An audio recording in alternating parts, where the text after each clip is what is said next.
Chosen one, stop.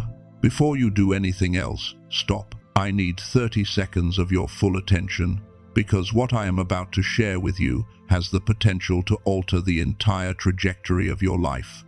Not your mood, not your hope level, your actual life, your finances, your provision, your authority to step into the calling that was designated for you before you were given a name. Right now, as you hear these words, a separation is happening. It is invisible. It is not being announced. Most people on earth will never know it occurred. But a line is being drawn between the chosen ones who receive the billions, the extraordinary provision, the generational wealth, the financial authority, and the chosen ones who spend another season waiting. The line is not drawn by holiness, not by perfect prayer habits, not by how long you have been faithful in the wilderness. The line is drawn by one thing, and most chosen ones have never been told what it is. In this message, I am going to tell you exactly what that one thing is. Not because this is information, because this is activation. Because something new, you needed to hear this tonight, not next season, not after more preparation. Tonight, do not move. We are about to begin. Now, before we go any further, I want to say something honest about that word, billions. I am not talking about a number on a bank screen. I am not asking you to picture a wire transfer, a lottery notification, some dramatic moment where you check your balance and the ground shifts beneath you. That is not the conversation we are having tonight. When I say billions, I mean this: provision at the level your actual calling demands. The financial authority to build what you were designed to build. Resources that do not just serve your life but outlast it, that alter the trajectory of your family, your community, every person your hands will touch for generations. Wealth, not as performance, not as proof that God loves you more than someone else, but as the natural consequence of a calling operating at its full, unobstructed capacity. That is what the 1% are walking in right now, and that is what tonight is about. And tonight itself, I also want to name what that word means. Tonight does not mean your life looks different when the sun comes up tomorrow.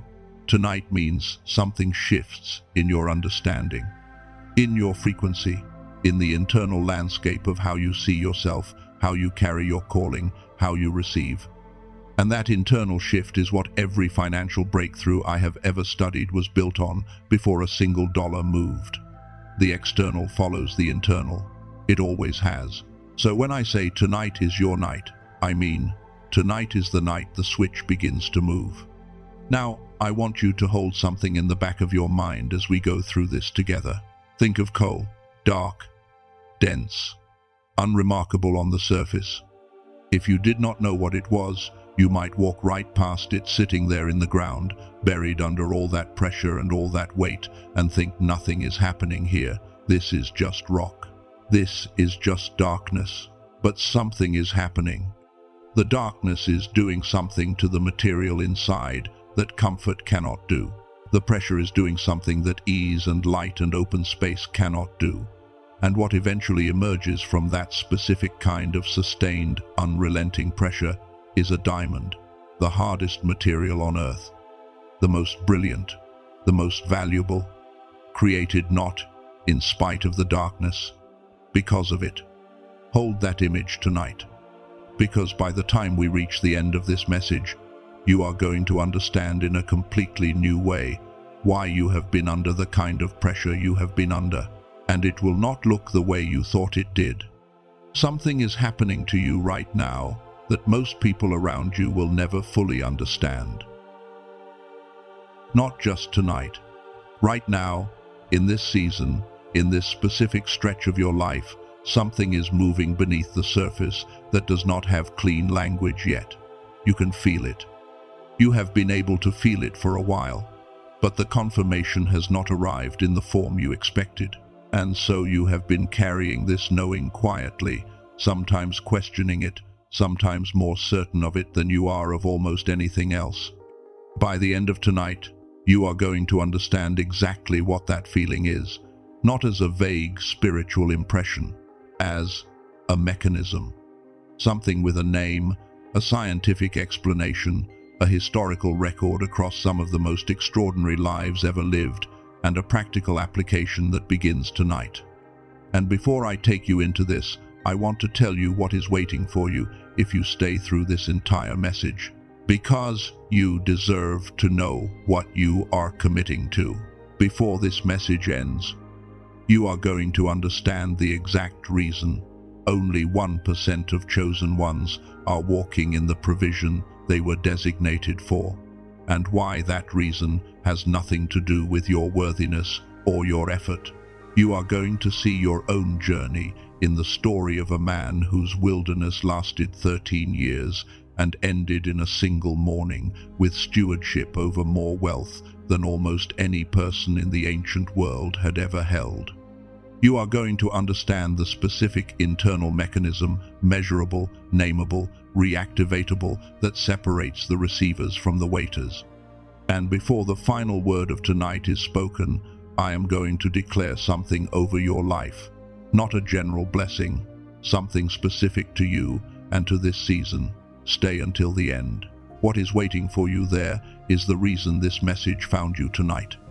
Now, let me show you where you already are, because I believe you are already positioned in the 1%.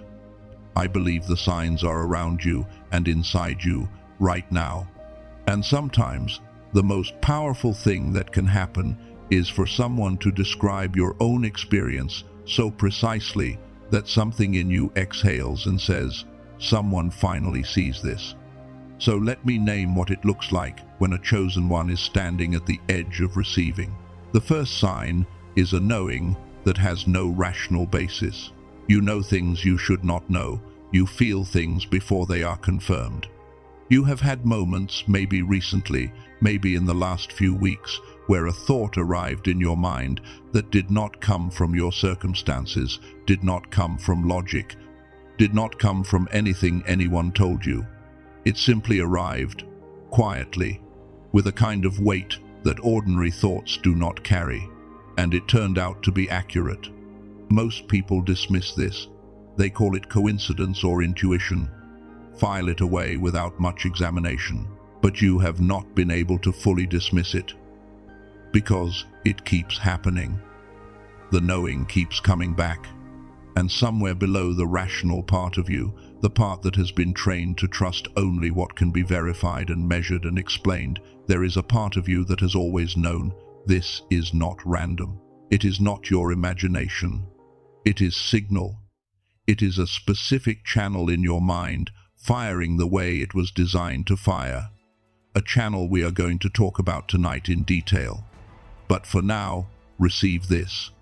The knowing is real. The fact that you cannot always explain it does not make it less true. It makes it more important. Because the things that matter most in your calling are rarely going to arrive in forms that logic can fully account for. They will arrive through this channel first, and your ability to trust it is part of the preparation. The second sign is that your current ceiling has started to feel unbearable. Not in a way rooted in impatience, not in a way that looks like entitlement or restlessness for its own sake. This is more specific than that. This is the feeling of wearing clothes that no longer fit, clothes that once felt right and have slowly, quietly become too small. You are not bitter about where you are. You are not ungrateful. But there is something in you that recognizes, below the level of conscious thought, that the space you have been operating in is no longer calibrated to your actual capacity. You have been faithful at this level. You have served in spaces that were smaller than your calling and done it without visible complaint. But recently, and this is the part I want you to pay attention to recently, the discomfort has become more precise, not louder, more specific, like the difference between general restlessness and a very clear, directed sense that something is about to shift, and the current version of your life needs to shift with it. This discomfort is not a problem to be managed. It is information to be received. It is your calling communicating through your nervous system that the season of preparation is completing and the season of carrying is beginning. The ceiling is becoming intolerable because you were never meant to live under it permanently. That feeling is not your enemy, it is your signal. The third sign is that the right people are beginning to appear in your life without explanation. Not casual encounters. I am talking about something more specific than that. Conversations that arrive at exactly the moment you needed them. People who show up carrying a piece of information or a resource or a relationship or a door that you could not have accessed through your own effort or planning.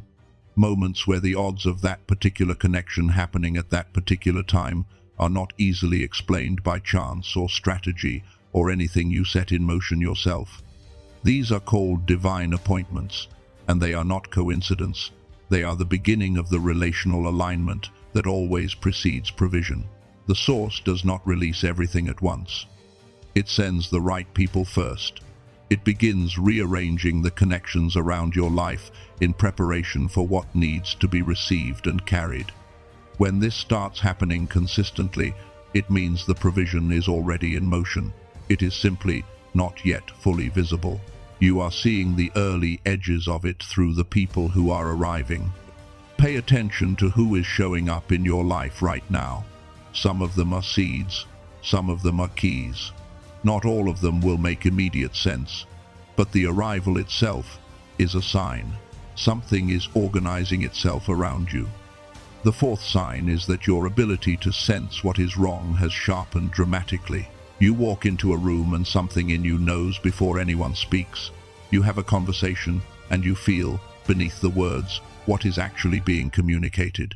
You have started noticing that certain relationships, certain environments, certain decisions that once felt neutral now carry a specific weight, a resistance that your spirit will not settle into, no matter how much the surface looks fine. This heightened discernment is not you becoming difficult. It is not oversensitivity or spiritual pride. It is your perception calibrating to the level required for what you are being positioned to carry. Provision at the level your calling demands does not move through undiscerning hands. The authority you are stepping into requires the capacity to distinguish between what belongs to your assignment and what would dilute it or corrupt it. Your discernment sharpening is not a glitch in your character. It is preparation. It is one of the most reliable indicators that you are in the final stretch before the next level arrives. The fifth sign is that your dreams and inner visions have become more specific and more directional. You know the difference between the two kinds. There are the ordinary processing dreams, the mind sorting through the noise of the day, replaying fragments, working through the emotional backlog of ordinary life. And then there are the other kind, the ones that leave something behind, the ones you remember with unusual clarity, days or weeks after they happen, the ones that carry a texture of meaning, a sense of weight that ordinary sleep simply does not produce. The directional kind have been arriving more frequently recently, if you have been paying attention, and they are not vague. They are showing you things with a specificity that feels less like imagination and more like perception. Some of you have been writing them down.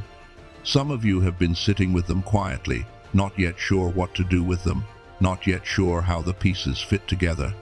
They fit. They are pieces of the picture being assembled.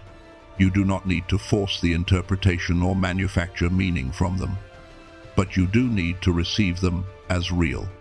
As part of the ongoing communication between your calling and your consciousness as this season accelerates toward its completion, the sixth sign is that you are carrying urgency and peace at the same time. This is the most unusual sign on this list, because in ordinary life, those two things do not travel together. Urgency produces anxiety. Speed produces fear. But what you have been experiencing recently is something different and harder to name, a quickening in your spirit, a sense that this season matters, that there is a specific window and a specific significance to where you are right now, and underneath that sense of time sensitivity, instead of panic, there is a strange, almost inexplicable quiet. You feel both things at once. The urgency is real, and the peace is equally real. This is not a contradiction. It is the signature of a calling that has reached its threshold. When circumstances are producing urgency, anxiety follows naturally because circumstances are unstable, uncertain, beyond your control. But when the calling itself is what is generating the sense of time sensitivity, peace is the underlying note, because the calling is certain. It is grounded in something that cannot fail, and the frequency of certainty, even inside urgency, is peace. The quickening you are feeling is real. Do not dismiss it, but do not let it produce fear. Let it produce movement, because that is what it is asking for. The seventh sign is that provision is already beginning to arrive through channels you did not create. It may be small so far.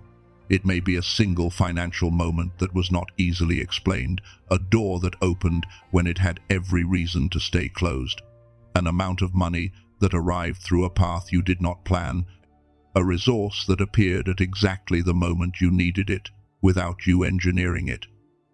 And when it happened, something in you noticed. Something in you said, quietly, "That is not normal. Something is moving." Those small arrivals are not isolated blessings. They are not random.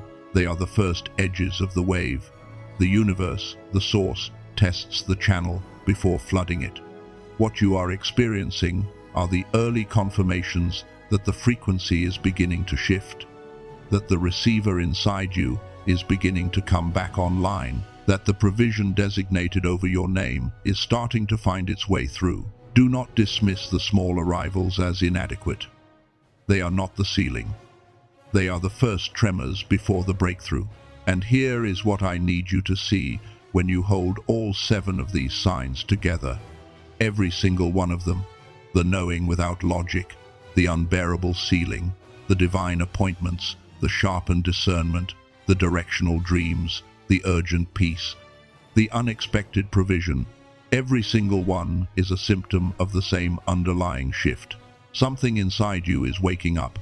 Something that was designed to operate at an extraordinary frequency. Something that life gradually, quietly turned down, and that is now, in this specific season, beginning to come back online. These 7 signs alone would be worth staying for tonight. But they are not why you are here. What I have shown you is the evidence, the visible signs on the surface.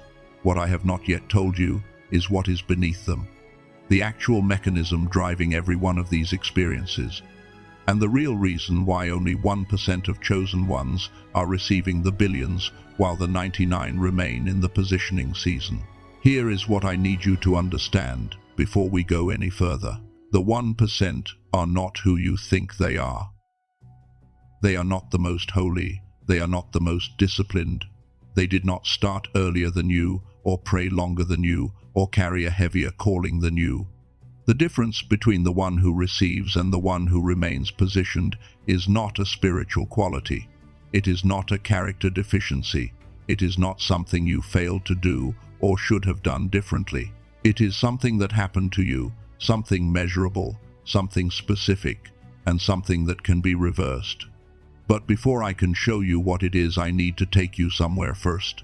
I need to take you into the place where almost every chosen one has lived for longer than they expected. The place with no clear exits and no visible timeline. The place most people call the wilderness. Because inside that wilderness, inside your wilderness, something was being built. And what was being built there is the reason tonight matters at all. I know what the wilderness feels like, not as an idea, as a place. You know the specific quiet of it, the kind that is not peaceful but empty, the kind that sits in the middle of your chest at 2 in the morning when the rest of the world is asleep, and the questions you have been holding without answers have nowhere left to go. You know what it feels like to believe with everything you have, to have given everything you had to something you were certain was real, and to still be standing in the same place you were standing last year, or the year before that. You have watched people move while you waited. You have celebrated breakthroughs that were not yours. You have held faith in seasons that cost more than anyone around you will ever fully see or understand, and you have done it without falling apart, without abandoning the call, without letting anyone know on most days exactly how heavy it has become. And somewhere along the way, a question settled into you. Not loud, not dramatic, just there, persistent, like a stone in your shoe that you have learned to walk with. The question that says, how much longer? I am not here to give you a false answer to that question. I am not going to tell you to just hold on a little longer and everything will fall into place. What I am going to do is something I believe you have needed someone to do for a while. I am going to tell you what the wilderness was actually for, because here is what I have come to understand about every chosen one who has ever walked through an extended season of preparation. The wilderness is not where the calling is delayed. The wilderness is where the calling is built. And what I mean by that is not a platitude. I mean something specific. 3 specific things, in fact, that can only be formed in that particular kind of darkness and under that particular kind of pressure. The first is this. Billion-level responsibility requires billion-level character, and billion-level character cannot be formed in comfort. Think about what it actually means to steward provision at the level your calling demands. Not just to receive a financial gift and spend it well, to carry wealth across time, to make decisions with resources that will affect people who are not yet born, to operate with the kind of authority that aligns finances with purpose rather than ego, to hold extraordinary provision without being held by it, without letting it define you, corrupt you, replace the calling with the comfort. That capacity does not arrive with the provision. It must be in place before the provision arrives, because if it is not, the provision itself becomes the problem. You have seen what happens when people receive at a level they were not formed to carry. The money moves faster than the character. The elevation happens before the stability. And what could have been a legacy becomes a cautionary story.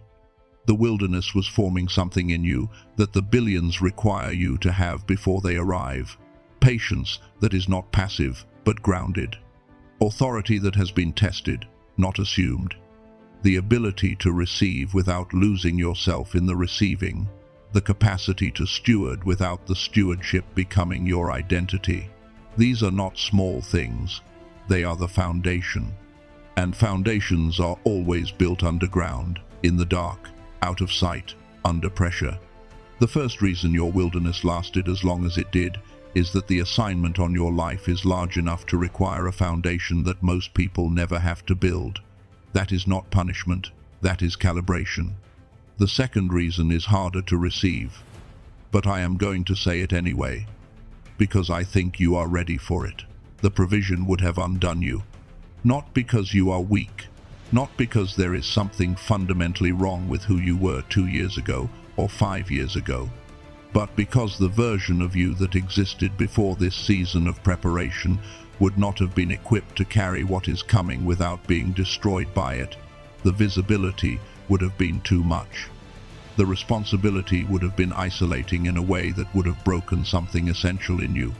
The pace would have outrun your capacity to stay grounded in the calling rather than the consumption of it. Think about the people in your life who received things before they were ready. Think about what happened to their clarity, their character, their relationships, their sense of direction. The arrival of the thing they wanted was not the problem.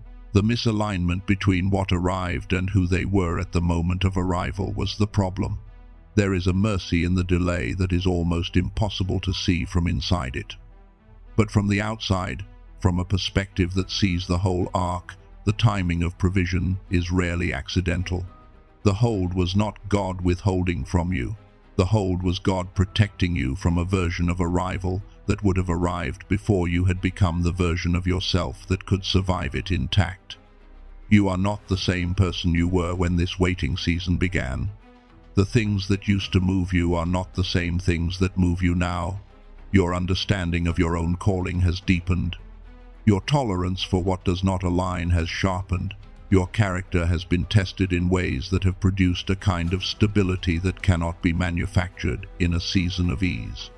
The provision is coming to a different version of you than it would have come to before.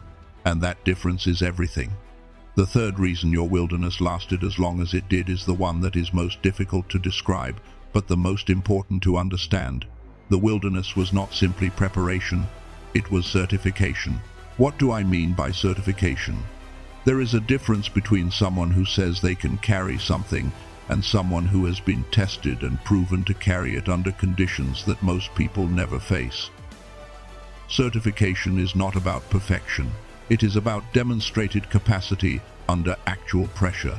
It is the difference between knowing in theory that you could hold a standard and having held it when holding it cost you something real.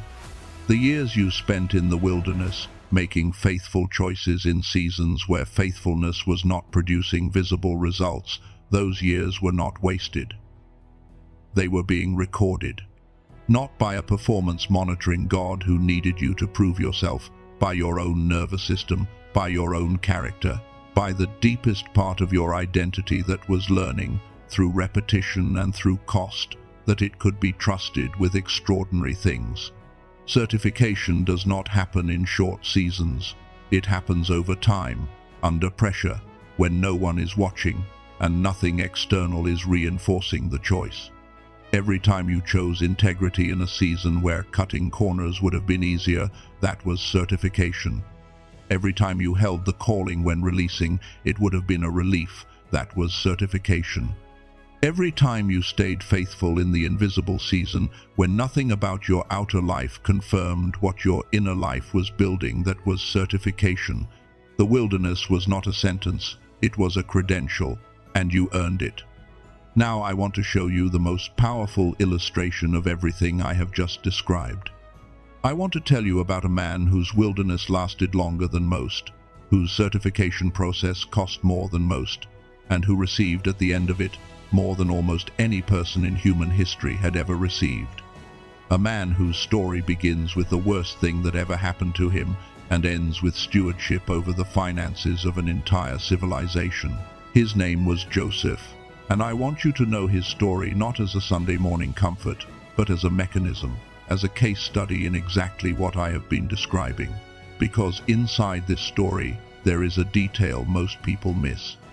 Something that happens in Joseph's mind across 13 years of wilderness that is directly relevant to what is happening in your mind right now. And by the time I show it to you, I believe everything in tonight's message will click into place. Let me take you back to the very beginning. Joseph is 17 years old, and he has already received the revelation of his calling. He has dreamed dreams, specific, directional, unmistakable, that tell him something extraordinary is designated over his life. His father has confirmed something in him that the rest of the family can see and resents. He carries his calling with the confidence of someone who has not yet learned that confidence without formation is a liability. And then in a single afternoon, everything changes. His brothers take him. They strip the coat from his back, not just a garment, a symbol of everything that had set him apart, and they throw him into a pit. A dry cistern. Darkness, no water, no light. The sound of his brothers' voices above him, not coming to rescue him but to sell him. He is pulled from the pit and sold. 17 years old. His family, his home, his country, his name, all of it gone before noon. In that pit, in those first hours of darkness, something begins. Not something visible, not something Joseph could have named at the time, but something that would become the single most important development of the next 13 years. Joseph does not become bitter. That sounds simple. It is not. Because bitterness is the most natural, most human, most understandable response to betrayal at that level. If any person in recorded history had a right to bitterness, it was a 17-year-old with a calling, thrown into a pit by the people who were supposed to love him, sold into slavery before lunch. But instead of bitterness, something else begins to form in Joseph's mind. A quality that has no clean single word, but that I will describe like this: the capacity to remain present to what is, rather than consumed by what was or what should have been. A kind of radical mental clarity even under conditions designed to produce confusion and despair. That clarity was not natural ease. It was the beginning of the gamma. We will come back to that. Because Joseph lands in Egypt. He lands in the household of a man named Potiphar, one of Pharaoh's officials. And here is what I need you to see about what happens next. Joseph excels. Not eventually, not after years of proving himself. Joseph excels in slavery. He is given charge of the household. Everything in Potiphar's house prospers under his administration. And this is not simply a story about faithfulness being rewarded. This is a story about a mind operating at a specific frequency, the frequency that sees clearly, makes sound decisions, reads situations accurately, moves with a kind of intuitive authority that people around it cannot fully explain.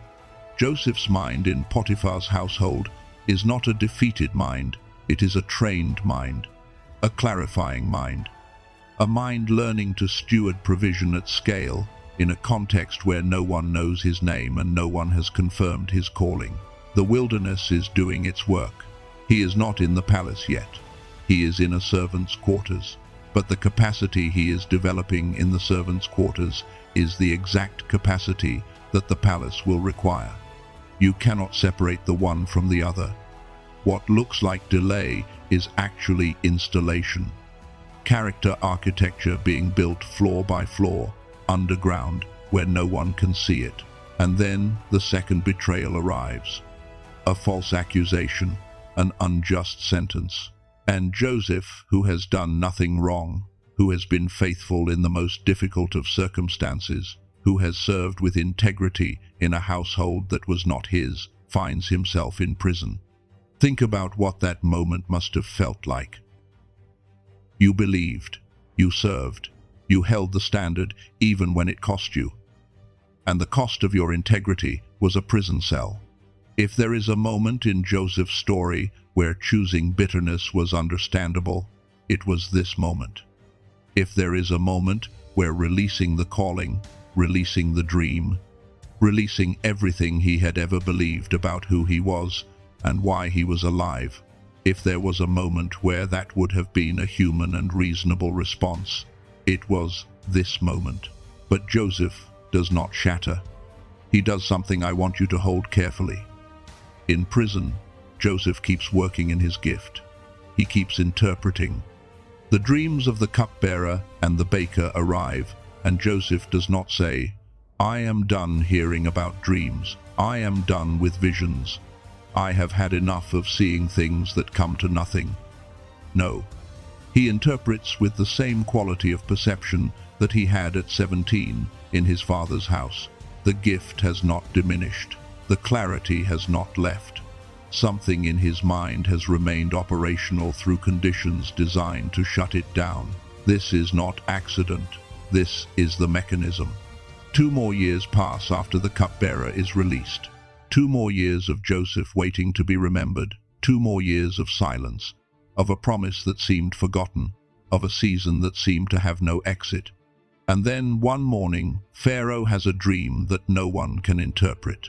And the cupbearer finally remembers the man in the prison who once read his dream with perfect accuracy. Joseph is brought from the prison cell to the palace in the same day. Think about the speed of that transition. 13 years of preparation. And then, in a single morning, the entire architecture of Joseph's life is reorganized. He is standing before the most powerful ruler in the known world. And what Pharaoh sees in Joseph in that conversation, what causes him to say, "This is the man, this is the one I need for what is coming," is not holiness. It is not a resume. It is not the connections Joseph has made or the reputation he has built. It is his mind, the way Joseph sees, the quality of perception, the clarity of interpretation, the ability to not only understand the problem, but to already be formulating the solution. Pharaoh says, "Can we find another man in whom the Spirit of God is like this?" And he makes Joseph second in command over all of Egypt. Not because of his credentials, because of his frequency. And then the billions arrive. 7 years of Egyptian surplus. 7 years of Egyptian famine. Joseph's administration stores grain across the entire country, grain that will save not just Egypt but the surrounding nations. His family comes. The same brothers who threw him in the pit come, hungry and desperate, standing before the brother they sold. And Joseph provides for them. Provision flows through his hands to save the very people who tried to destroy him. The coal has become a diamond. Do you see it? The pit was not the enemy of the palace. The pit was the first compression. The slavery was not the interruption of the calling. The slavery was the laboratory. The prison was not the end of the story. The prison was the final certification, the last formation, the proving that the character required for stewardship at the highest level was fully in place. Everything that looked like opposition was, in fact, the mechanism. And here is the detail I told you I was going to name the thing inside Joseph's story that most people miss. What was being built across those 13 years was not just character, it was a specific capacity in his mind. A specific quality of clarity and perception and intuitive knowing that operated even when his circumstances were designed to produce confusion and despair. Something in Joseph's brain was being trained under pressure, in darkness, through the repeated practice of remaining clear when clarity was hardest to operate at a frequency that nobody else around him could match. That frequency is what Pharaoh recognized. That frequency is what made Joseph's mind the only mind qualified to hold what Egypt needed held. We are going to talk about that frequency very specifically very soon. I am going to name it. I am going to tell you exactly what it is, where it comes from, why you have it, and why it has not been operating at full capacity. But first, I need to show you something else. Let me tell you about a woman I know of, 57 years old. She had been waiting 11 years for a specific financial breakthrough she knew was designated for her life. 11 years of believing, building, operating with faithfulness in spaces that were too small for what she carried. She had tried everything that was supposed to work. She had applied every principle, read every book, sat in every prayer meeting. And for 11 years, the provision moved in small trickles, but never at the level she knew she was called to. She told me she was sitting at her kitchen table one morning, coffee going cold in her hands, and she said something out loud that she had never permitted herself to say before. Not in anger, not even in despair. She said it with the quiet certainty of someone who had arrived at a decision at a cellular level. I am not waiting for the provision to confirm my calling anymore. The calling is already confirmed. The provision is already designated. The only question is whether I am positioned to receive it. 3 months later, a financial event arrived that reorganized the next 20 years of her family's life.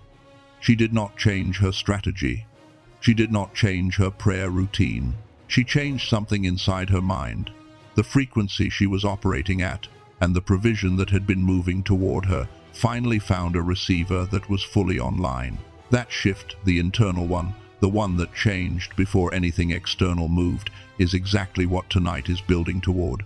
Now I want to give you a picture for what has been happening inside you during your wilderness, not just the character formation and the certification, something else. Something that happens on the inside of the cocoon that the outside of the cocoon completely hides. When a caterpillar enters the chrysalis, it does not simply grow wings, it dissolves. The caterpillar inside the cocoon literally liquefies its body, breaks down almost entirely into a cellular soup before the new form begins to assemble itself. If you cut open the cocoon at the midpoint of the process, you would not find a caterpillar with half-grown wings. You would find something unrecognizable, something that does not look like what it was and does not yet look like what it will be. This is what the wilderness actually looks like from the inside for a chosen one in the middle of transformation. What you were is dissolving, not being destroyed, dissolving and reassembling. The identities that were too small, the ceilings that felt safe, The versions of yourself that fit inside the previous season, they are being released, not because they were wrong, but because they are no longer the shape required. The new form cannot be built until the old form releases. That is not failure, that is biology, that is the mechanism of transformation operating exactly as it was designed.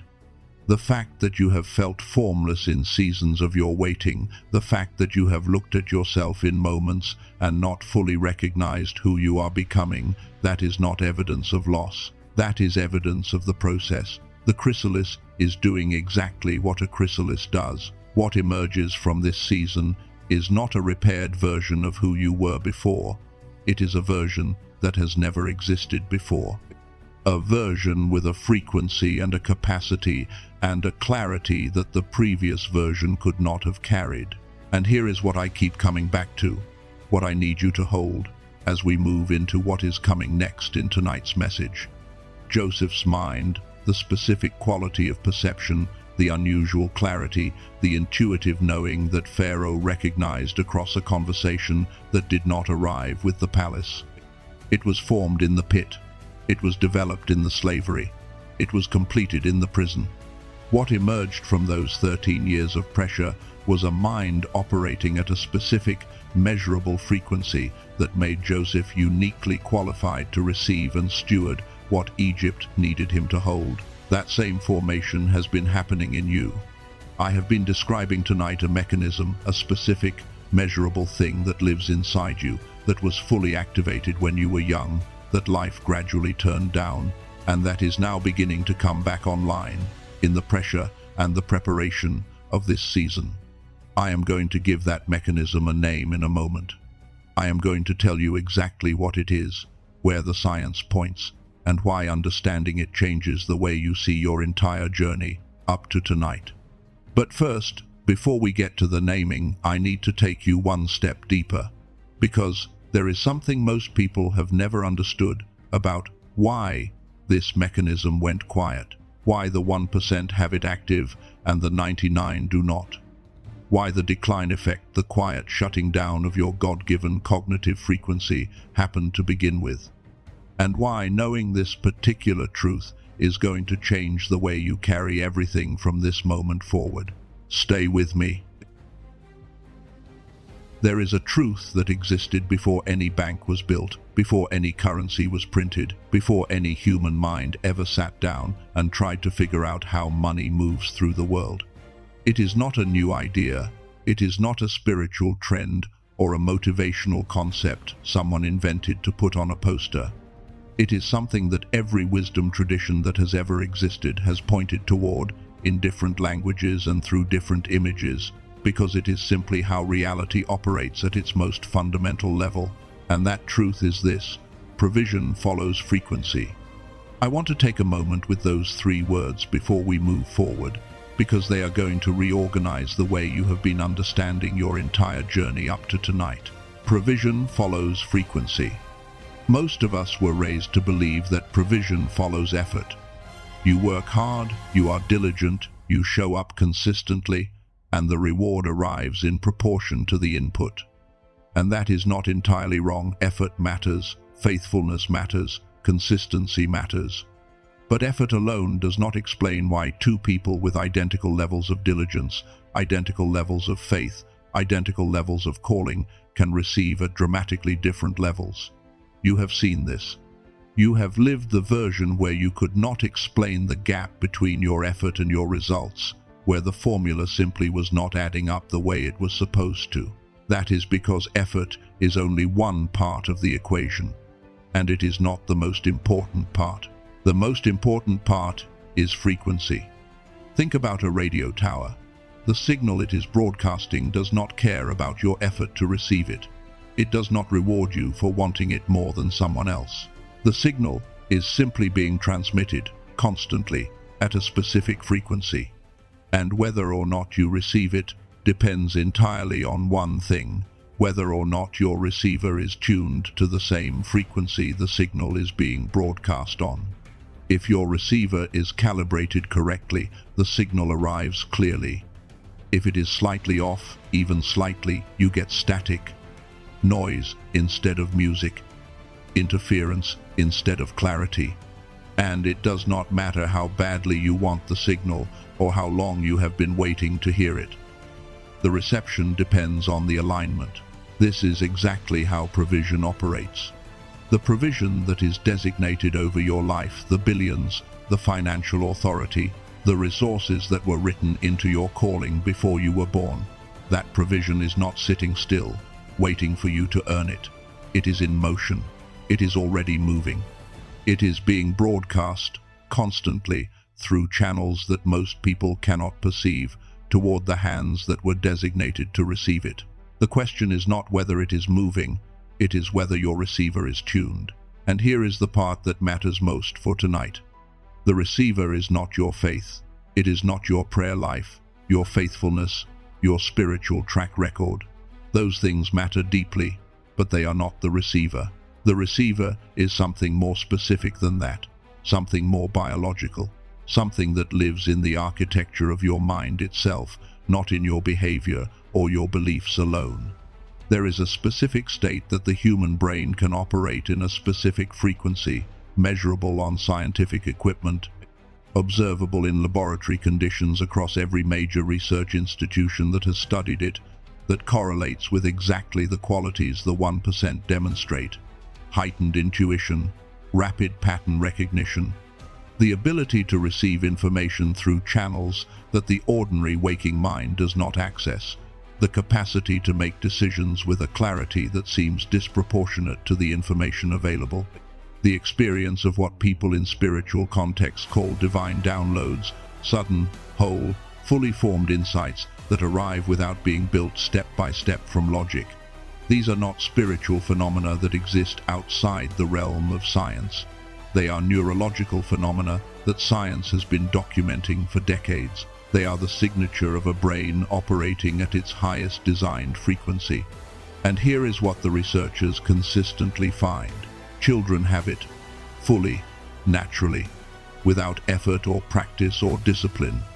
Watch a young child learn something new, and you are watching a brain operating at this frequency, absorbing at a rate that adult learning cannot touch, making connections across domains that adult linear thinking would never navigate, moving with an intuitive fluency that the most brilliant adult minds struggle to replicate.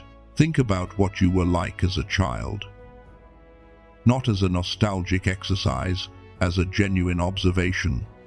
The speed at which you understood things, the clarity with which you perceived situations, the way you could walk into a room and feel what was happening before anyone explained it to you. The moments of knowing that came without anyone teaching you. The creativity that flowed without effort or planning, the way learning felt like play because the channel through which it was arriving was fully, unobstructedly open. That was not childhood exuberance. That was not the naive optimism of someone who had not yet been disappointed by life. That was your God-designed cognitive frequency operating at the level it was built to operate at. That was the receiver tuned perfectly to the signal. And then something began to change. Not all at once, gradually. So gradually that most people cannot point to a single moment when it happened. But the researchers can, because they have been tracking it for a long time now. And what they have found is a pattern so consistent across cultures, across demographics, across every category of human experience, that it cannot be explained as coincidence or individual variation. There is a moment, typically around the age of 7, when the natural frequency of the human brain begins to shift, when the channel that was fully open in childhood begins to narrow, when the effortless absorption and intuitive connection start to require effort instead of arising naturally, when the knowing that arrived without asking begins to require logic and analysis and proof before it is trusted. The researchers call this the decline effect, and it is not caused by anything you did wrong. It is not a spiritual consequence of sin or insufficient faith. It is the almost universal result of how the modern world treats the human mind from the time it enters formal education. I will tell you much more about exactly what the decline effect is and why it happens. But before that, I want to show you something about the 1%. Because here is what I need you to understand about the people who are walking in the billions right now, and the people who are positioned for it but still waiting. What separates them is not how much God loves them. It is not the weight of their calling. It is not their faithfulness or their theology or any external quality of character that you could observe and measure from the outside.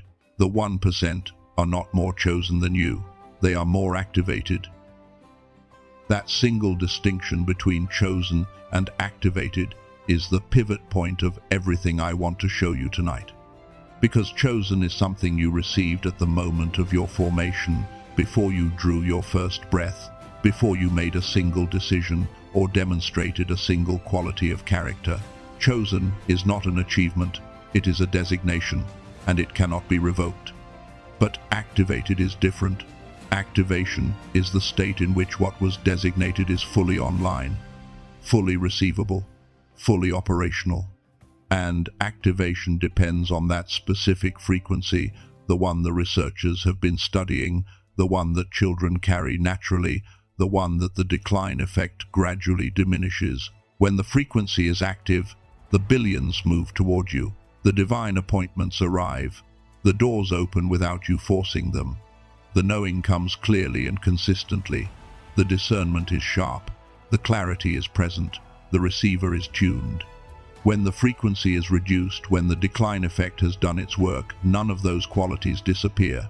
The calling is still there. The designation is still in place. But the receiver is running below its designed capacity, and the signal that is constantly being broadcast toward you arrives as noise instead of clarity, as a sense of almost receiving instead of receiving, as the frustrating proximity of a breakthrough that keeps feeling like it is just around the corner. This is not a spiritual metaphor. This is a neurological description of a measurable state.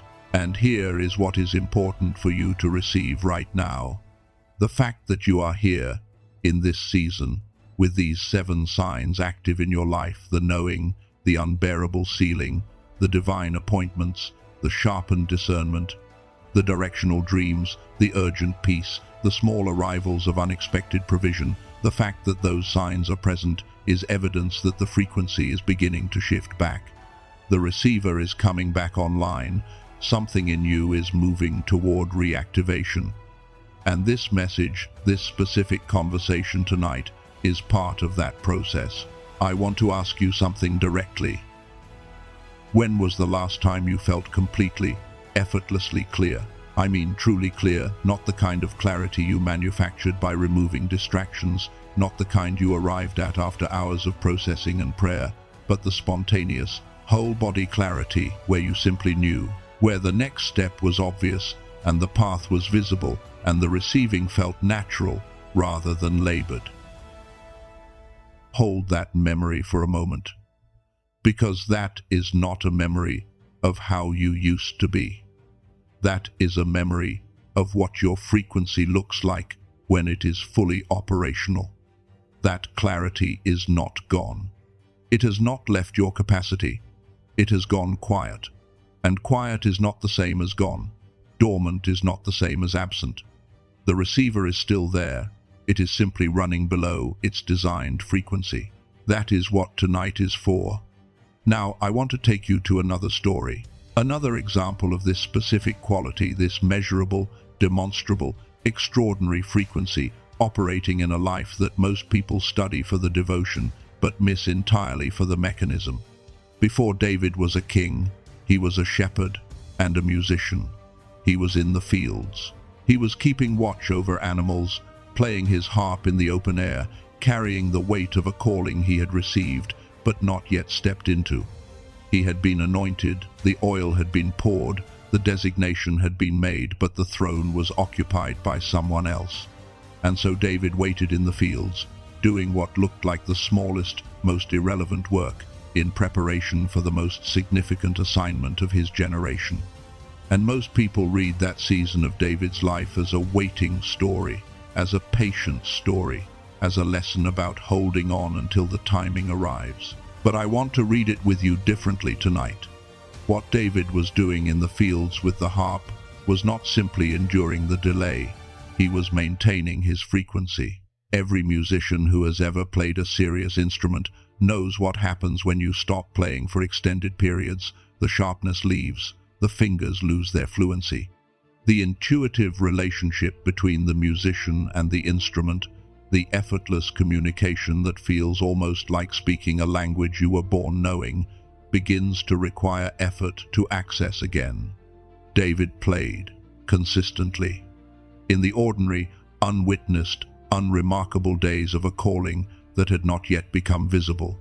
He played for Saul's torment, and there is something deeply significant in that moment. The fact that the frequency David operated at through music had a direct, measurable effect on the psychological state of the person in the same room. This is not mythology. This is a description of frequency affecting environment, which is exactly what the researchers studying the brain state David was accessing have been documenting in laboratory conditions for decades. And then the kingdom arrived, and what Saul could not do with armies and strategy, David navigated with a quality of perception and clarity and intuitive decision-making that his contemporaries could not match. The mind that had been maintained in the fields through music was the same mind that would govern a kingdom. The frequency David kept alive in the small invisible season was the frequency required by the large visible assignment. The harp was not irrelevant to the throne. The harp was the training ground of the throne. What you are doing right now, maintaining your calling in a season that looks too small, staying faithful in spaces that underutilize what you carry, continuing to pursue clarity and connection in a wilderness that has not yet produced the palace that is not time wasted. That is David in the field. That is the maintenance of the frequency that the palace is going to require. And the palace is coming. Now I need to name something more precisely. Because I have been speaking about a mechanism, a frequency, a specific measurable state in the brain, and I have been building toward the name of it since we began tonight. And I want to give you that name in a moment. I am genuinely about to give it to you. But there is something that needs to come first. Something that I believe, when you understand it, is going to change not just how you see your waiting, but how you see yourself. Because the reason the 1% are activated and the 99 are not is not a random distribution. It is not arbitrary. It is the result of a specific process, a specific force that has been working on every human brain, including yours, since early childhood. And the reason the chosen one is hit harder by this process than the average person is something that nobody has ever told you. You did not start at the same baseline as everyone else. Your gamma frequency, the specific brain state we have been talking about tonight, the one that drives the intuitive knowing and the rapid pattern recognition and the capacity to receive at the highest level, your natural baseline of this frequency at birth was higher than the people around you. This is not a spiritual boast. This is the neurological explanation for why the chosen one's childhood often felt the way it did. The speed of understanding, the depth of feeling, the sensitivity to what others seemed not to perceive, the sense of carrying something large and specific without anyone being able to confirm what it was. You were born with more. And here is the painful precision of what the decline effect does to someone who was born with more. When the process begins, when the narrowing starts, when the natural childhood frequency begins to be compressed by the demands of a world that was not designed to preserve it, the fall feels steeper for you than for anyone else, because you fell from a higher place. This is why the gap between where you are and where you know you belong feels as wide as it does. This is why the dissonance between your calling and your current reality has been so specifically, persistently uncomfortable. Not because something is wrong with you, because the distance between your dormant frequency and your designed frequency is greater than average, precisely because your designed frequency was greater than average to begin with. I want to tell you exactly what created this fall, and why it is not your fault. There is a word that the researchers use for what I am about to describe. And the word is enough of a name for now that I want you to hold it as we move into the next part of tonight's conversation. The frequency is called gamma. Scientists who study the brain through EEG technology, the equipment that measures electrical activity across different regions of the brain simultaneously, have identified a range of brainwave frequencies that correspond to different states of consciousness and cognitive function. You may have heard of some of them. Alpha waves, associated with relaxed awareness. Theta waves, associated with deep meditation and creative insight. Beta waves, the state most people spend most of their adult lives in: alert, analytical, processing the practical demands of daily existence. And then there is gamma. Gamma operates at a higher frequency than all the others, 30 cycles per second at its lower range, up to 100 cycles per second at its peak. And what the researchers find when they study people in gamma is a state unlike anything that the other brainwave frequencies produce. Gamma is the state of cross-brain coherence, where the left brain and the right brain are communicating simultaneously at a speed and depth that the analytical mind alone cannot access.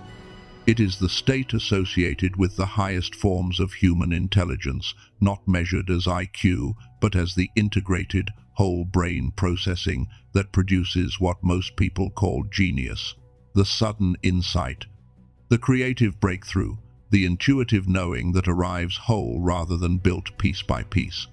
The researchers at MIT and Princeton and Harvard and Stanford who have been studying this state consistently describe gamma as the frequency of peak human experience, the state in which people report feeling most alive, most clear, most connected to something larger than themselves, the state in which the greatest breakthroughs in human history have been made: scientific, creative, spiritual, and financial.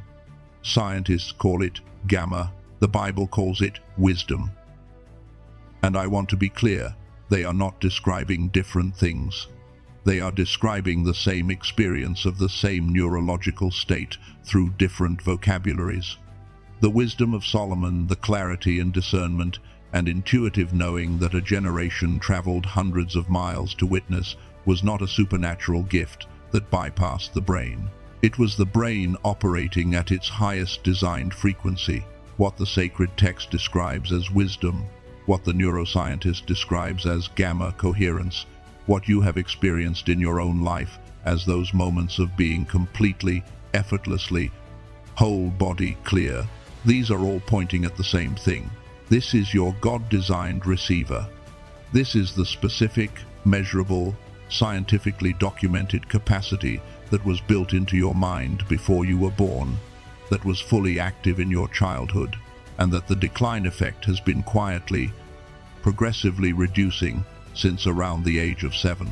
And now I need to show you exactly what the decline effect is, how it works, why it hit you harder than most, and why what it did to you, what it has been doing to you for decades, is not your fault, not a spiritual failure, not a character deficiency, not anything you could have prevented with more effort or more prayer or more discipline.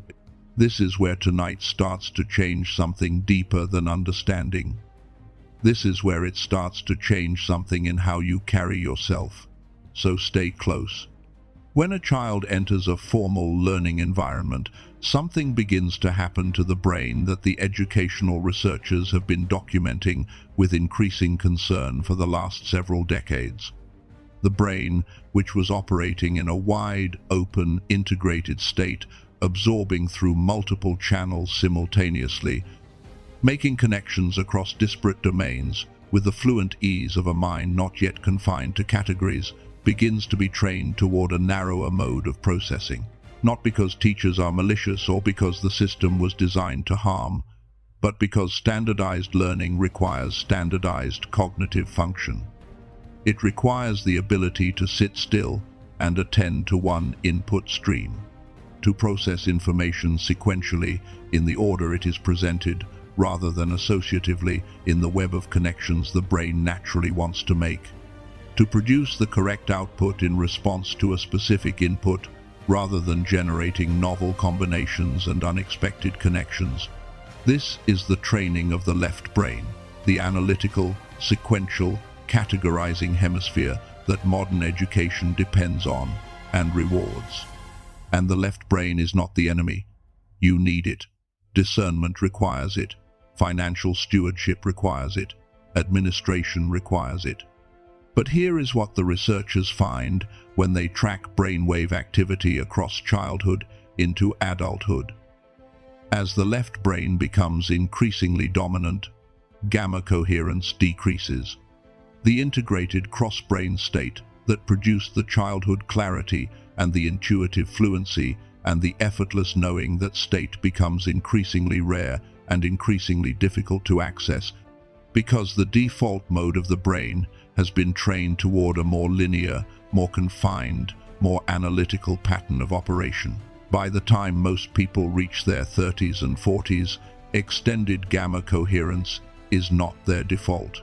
It is an occasional visitor, arriving unpredictably and departing without explanation, instead of the constant, accessible, natural state it was in childhood. And it does not stop there, because life adds its own compression to what education began. Financial stress activates the brain's threat response, the part of the mind that is very good at scanning for danger and very bad at receiving clearly. It floods the body with cortisol, the hormone of vigilance and survival, which directly suppresses the neural pathways responsible for gamma coherence. Every season of provision anxiety, every month of financial strain, every year of carrying the weight of a calling that has not yet produced the results it was supposed to produce, all of it is neurochemically pushing the brain further from gamma and deeper into a low-frequency survival state. The stress of modern adult life is neurologically incompatible with the receiving state. And here is the part that matters most for you specifically. Here is the thing about the chosen one that nobody ever says. The chosen one carries a calling so large and so specific and so unmistakably real that the gap between where they are and where they know they belong generates a level of internal pressure that the average person simply does not experience. You have been carrying this gap for years. The gap between the calling and the current reality. The gap between what you know you were made for and what your life currently looks like. That gap is not neutral. That gap produces its own specific form of chronic pressure, not always acute anxiety, not always visible distress, but a sustained, background-level tension that the body holds even when the mind is not consciously aware of it. And that sustained pressure, held across years of waiting and believing and not yet seeing, has been one of the most significant suppressors of your gamma frequency. Your God-designed receiver has been running below its designed capacity, not because you failed, not because your faith was insufficient, not because God withheld from you, but because the mechanisms of the modern world and the specific pressures of carrying an extraordinary calling in a body that has been under sustained tension have been compressing the very frequency through which divine provision moves. It is not your fault. Let me say that again, because I need you to receive it not just as information, but as something that settles into your chest and releases something you have been carrying without realizing you were carrying it. It is not your fault. The gap between your calling and your current reality is not evidence of insufficient faith or spiritual weakness or divine withholding. It is the natural, measurable, scientifically documented result of a system that was not designed to protect the frequency you were built to operate at. You were not failing to receive. You were receiving through a channel that had been progressively narrowed by forces that were operating on you long before you were old enough to know they existed. And here is what matters most. Dormant is not permanent. The gamma frequency, the receiver God built into your mind, was not destroyed by the decline effect. It was compressed, and what is compressed can be expanded. What is dormant can be awakened. What was turned down can be turned back up. This is not wishful thinking.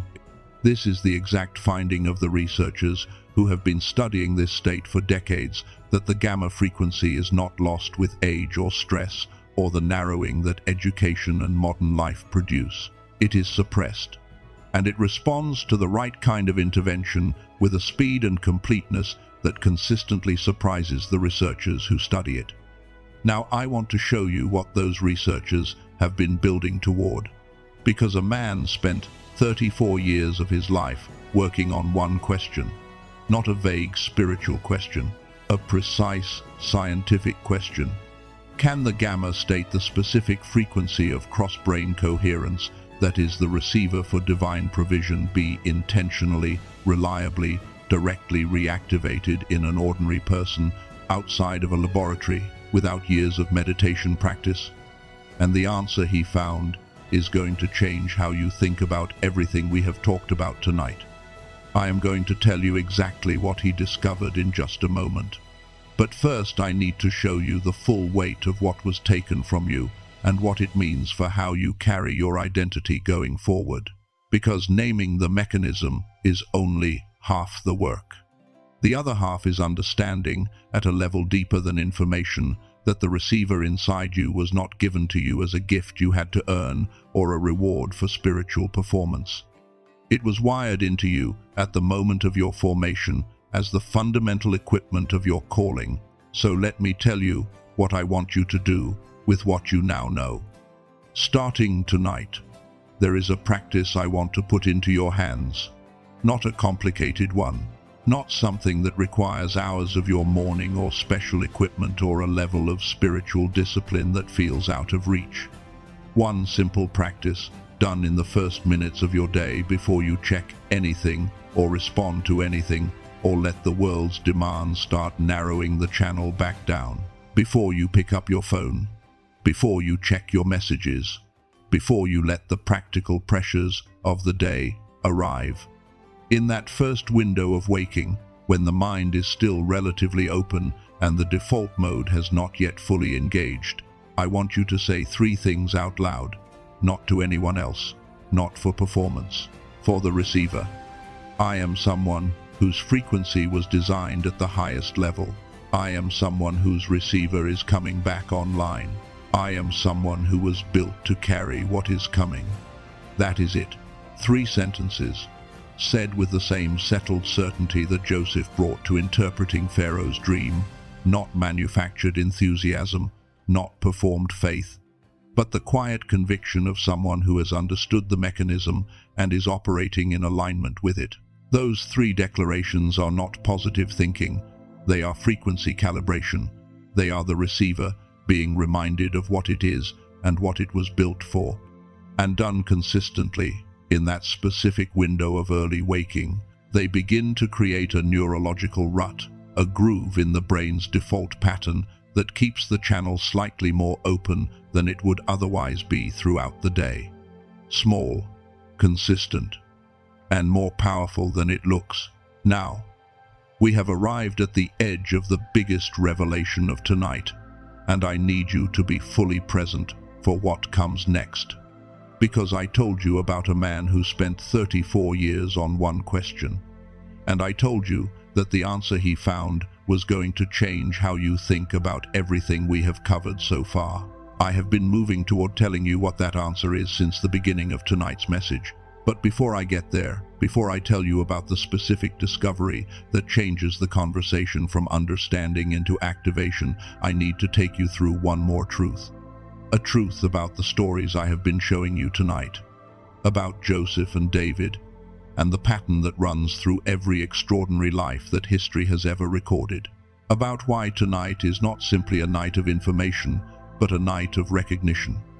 A night where something in you looks at this entire arc, the wilderness and the formation and the mechanism and the compression and the dormancy, and says, I see it.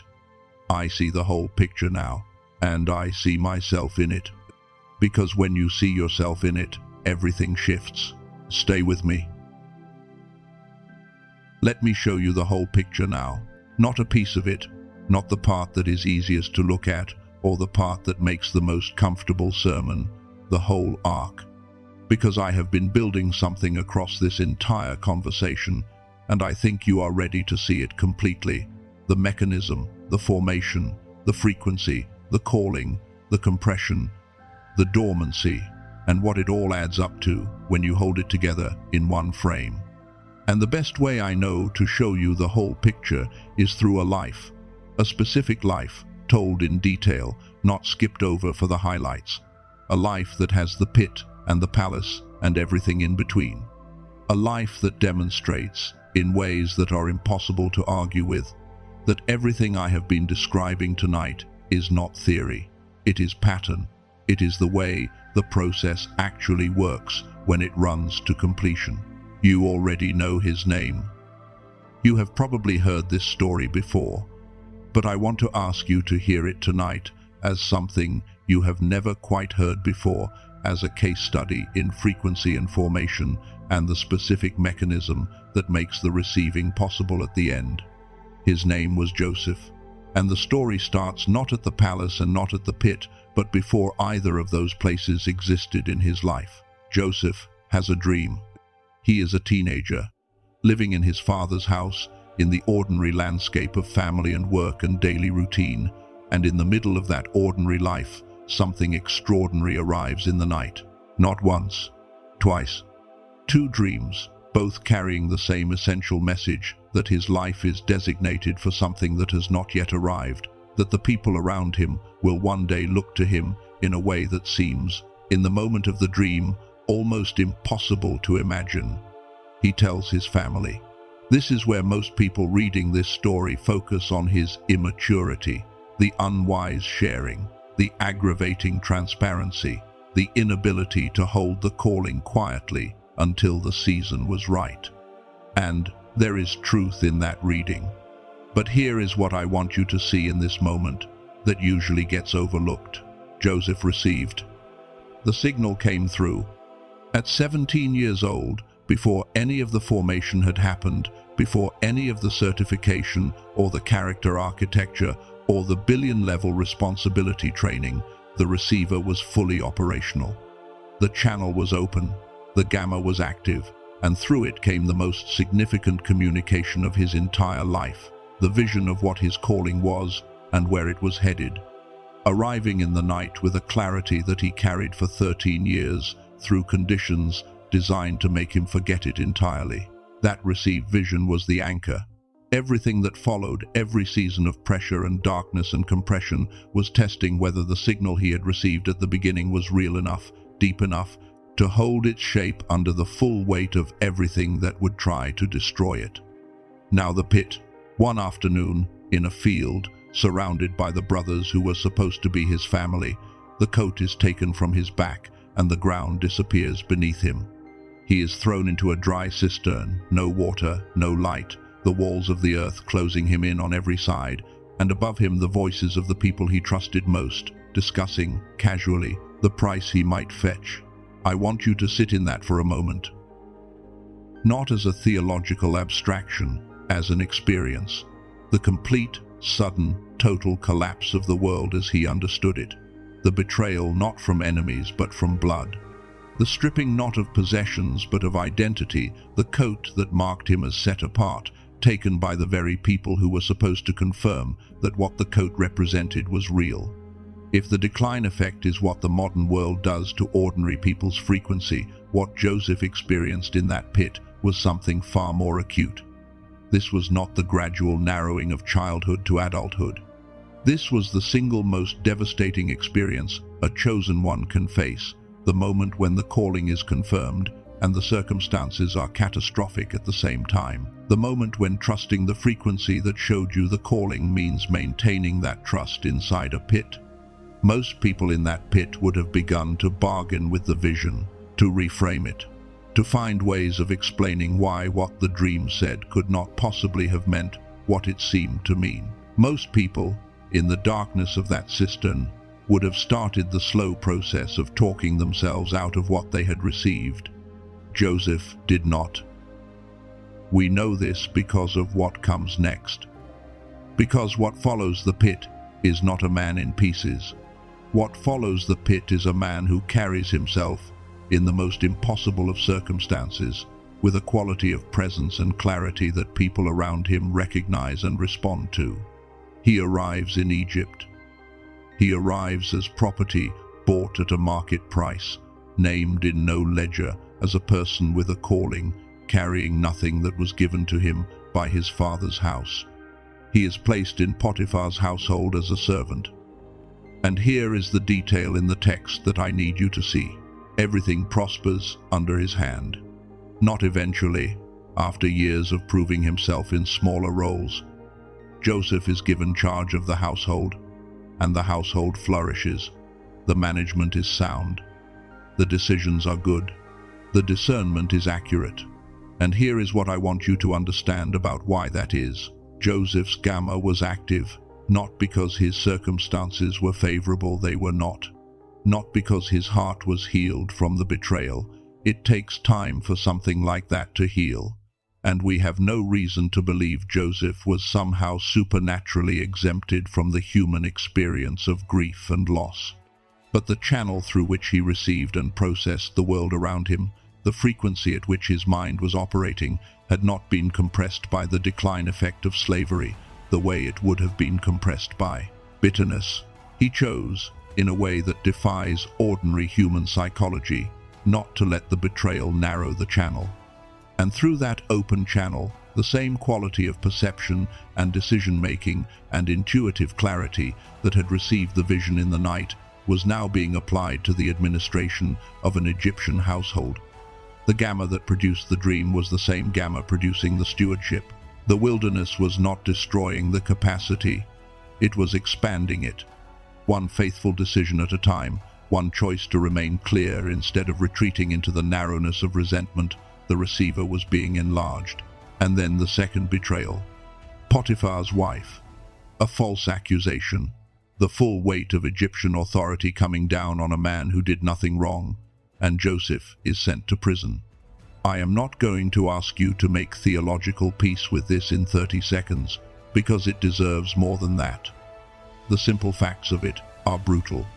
A man who maintained his integrity in conditions that would have destroyed most people's character, who chose faithfulness over survival more than once, who ran from what was offered to him at personal cost, and the cost of his integrity was a prison cell.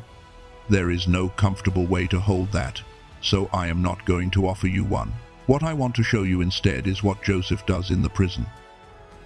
Because this is the scene that I believe holds the most precise parallel to where you are right now. In prison, Joseph encounters two men who have troubling dreams. The cupbearer and the baker of Pharaoh, both of them confined, both of them disturbed by visions in the night that they cannot interpret. Joseph asks them a question that I have never been able to read without feeling something shift in my chest. He asks, "Why do you look so troubled today?" Think about the weight of that question. Here is a man in prison for something he did not do. A man who has every legitimate reason to be absorbed in his own suffering, consumed by his own unanswered questions, operating entirely in the survival mode that the brain defaults to under sustained pressure. And he looks at two other people who are struggling and he asks, "What is wrong? How can I help?" That is not a man whose frequency has been destroyed by the wilderness. That is a man whose gamma coherence, whose cross-brain, whole person, outward-facing clarity has been maintained through every season of compression and betrayal and loss. Not because the pain was not real, but because something in him understood, even without being able to articulate it fully, that closing the channel was not an option, that the receiver had to stay open, that the clarity had to be protected even in the prison, because it was not just for him, it was the instrument of his calling. He interprets the dreams accurately. The cupbearer is restored, and then the cupbearer, walking out of the prison and back into the palace, forgets the man who read his dream. 2 more years. 2 more years of Joseph in prison after the accuracy of his gift had been demonstrated and acknowledged and then simply not acted on. 2 more years of the most specific kind of waiting, the waiting of someone who has done everything right and is still not moving. If you have ever prayed a prayer that was acknowledged and then seemed to disappear into silence, if you have ever had a moment where the door appeared and then simply did not open, you know something of what those 2 years felt like. And then, on an ordinary morning, Pharaoh dreams, and no one in Egypt can make sense of it. And the cupbearer finally, inexplicably, at exactly the right moment, remembers the man in the prison. Joseph is brought from the cell to the court in the same day. He stands before the most powerful ruler in the known world, and Pharaoh tells him the dream. And Joseph interprets it, not tentatively, not hedging, with the same settled, whole-body clarity that had been present in his father's house when the original vision came, that had been present in Potiphar's household, that had been present even in the prison when he looked at the cupbearer and asked what was wrong. The frequency had held. 13 years of the worst the world can do to a person, and the receiver was still operational, still clear, still tuned to the signal. Pharaoh's response is extraordinary. He looks at this man who just came from a prison cell and says, "Where else could we find a man like this, in whom the Spirit of God is so clearly present?" And he makes him second in command over all of Egypt before the day is out. Not because Joseph had earned enough religious merit to deserve the promotion, not because the fairness of the universe had finally balanced the ledger, because the frequency was intact, because the receiver was online, because the gamma that was active in Joseph at 17, that had been compressed and tested and maintained through 13 years of wilderness, had been developed by the formation process itself into something far more powerful and stable and trustworthy than it had been in his father's house. The pit was the first compression, the slavery was the first expansion, the prison was the final certification, and what came out of that process was the only mind on earth qualified to steward what Egypt needed held. 7 years of Egyptian surplus stored under his administration, 7 years of Egyptian famine managed through his planning. His family arriving at his doorstep, the same brothers who sold him desperate and dependent on the provision that flows through the hands of the man they tried to destroy. The coal had become a diamond. And the diamond was always the coal. The same material, the same fundamental substance, changed not in its essential nature but in its structure by the very pressure and darkness that everyone watching from the outside assumed was destroying it. Now, I want to come back to David for a moment, because there is something in his story that completes what Joseph's story begins, where Joseph demonstrates what happens when the frequency is maintained under external pressure, under the pressure of betrayal and injustice and loss. David demonstrates something slightly different. David demonstrates what it looks like to actively cultivate the frequency during the waiting. Before the throne, before the armies, before any of the visible elements of the kingdom had arrived, David was in the fields with the sheep and the harp. And the harp matters more than most people have understood. Every musician knows what happens to the relationship between the player and the instrument when the playing stops for a long time.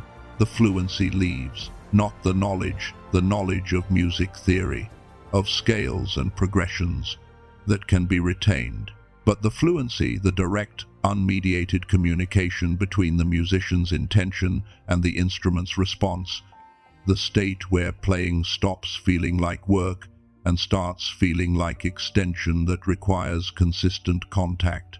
It requires showing up to the instrument even when there is nothing specific to perform, even when no one is listening, even when the practice feels ordinary and unremarkable. David played in the fields not because the sheep needed entertainment and not because it was the most strategic use of his time in preparation for the kingship. He played because playing maintained a specific state in his mind, a specific quality of open, integrated, receptive clarity that the demands of daily life and the frustrations of a calling not yet fulfilled would otherwise compress and narrow. The harp was his frequency maintenance practice, And when Saul's servants described what they needed, a skilled musician who could bring relief to Saul's troubled mind, the description they gave of the person they were looking for sounds almost like a description of a specific neurological state before they had the language to name it.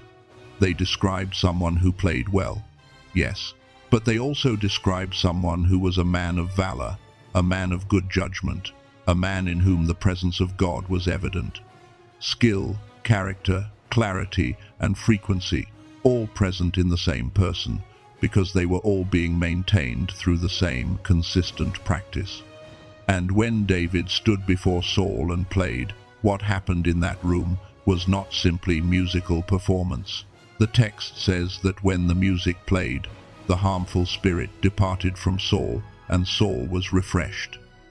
This is a description of one person's frequency directly affecting another person's neurological state. This is brain entrainment through sound, the same mechanism that the researchers have been studying in laboratories for decades, operating in an ancient shepherd's field through the hands of a teenager who understood, instinctively, that the frequency had to be maintained. The harp was not separate from the throne. The harp was the preparation for the throne. What you are doing right now in your waiting season, the consistency you are bringing to your calling, even when nothing visible is changing, the practice of remaining clear and open and receptive, even when the circumstances are doing everything they can to narrow the channel that is David in the field. That is the maintenance of the frequency that the next season is going to require.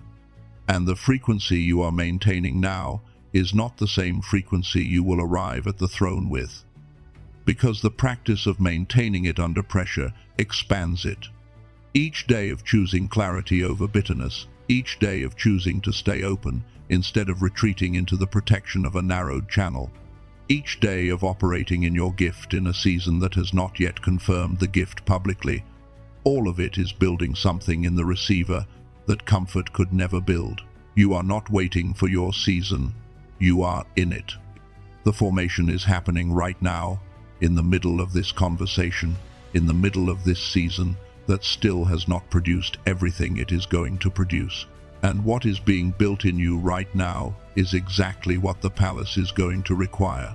Now I want to show you the pattern one more time before we move forward, because what happened to Joseph and what happened to David is not unique to them. It is not a biblical phenomenon that belongs only to the people who happen to be named in sacred texts.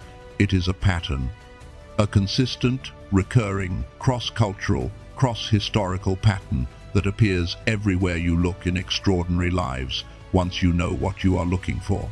The calling arrives, then the wilderness, then the compression, the formation, the certification, the moments where everything that was attached to the calling that was not truly part of it falls away, and what is left is only what was real to begin with. Then the frequency maintained, not effortlessly but faithfully, through the darkness. And then, in a moment that looks ordinary from the outside, a dream, a harp, a conversation, a morning that starts like all the other mornings, everything shifts. The provision arrives.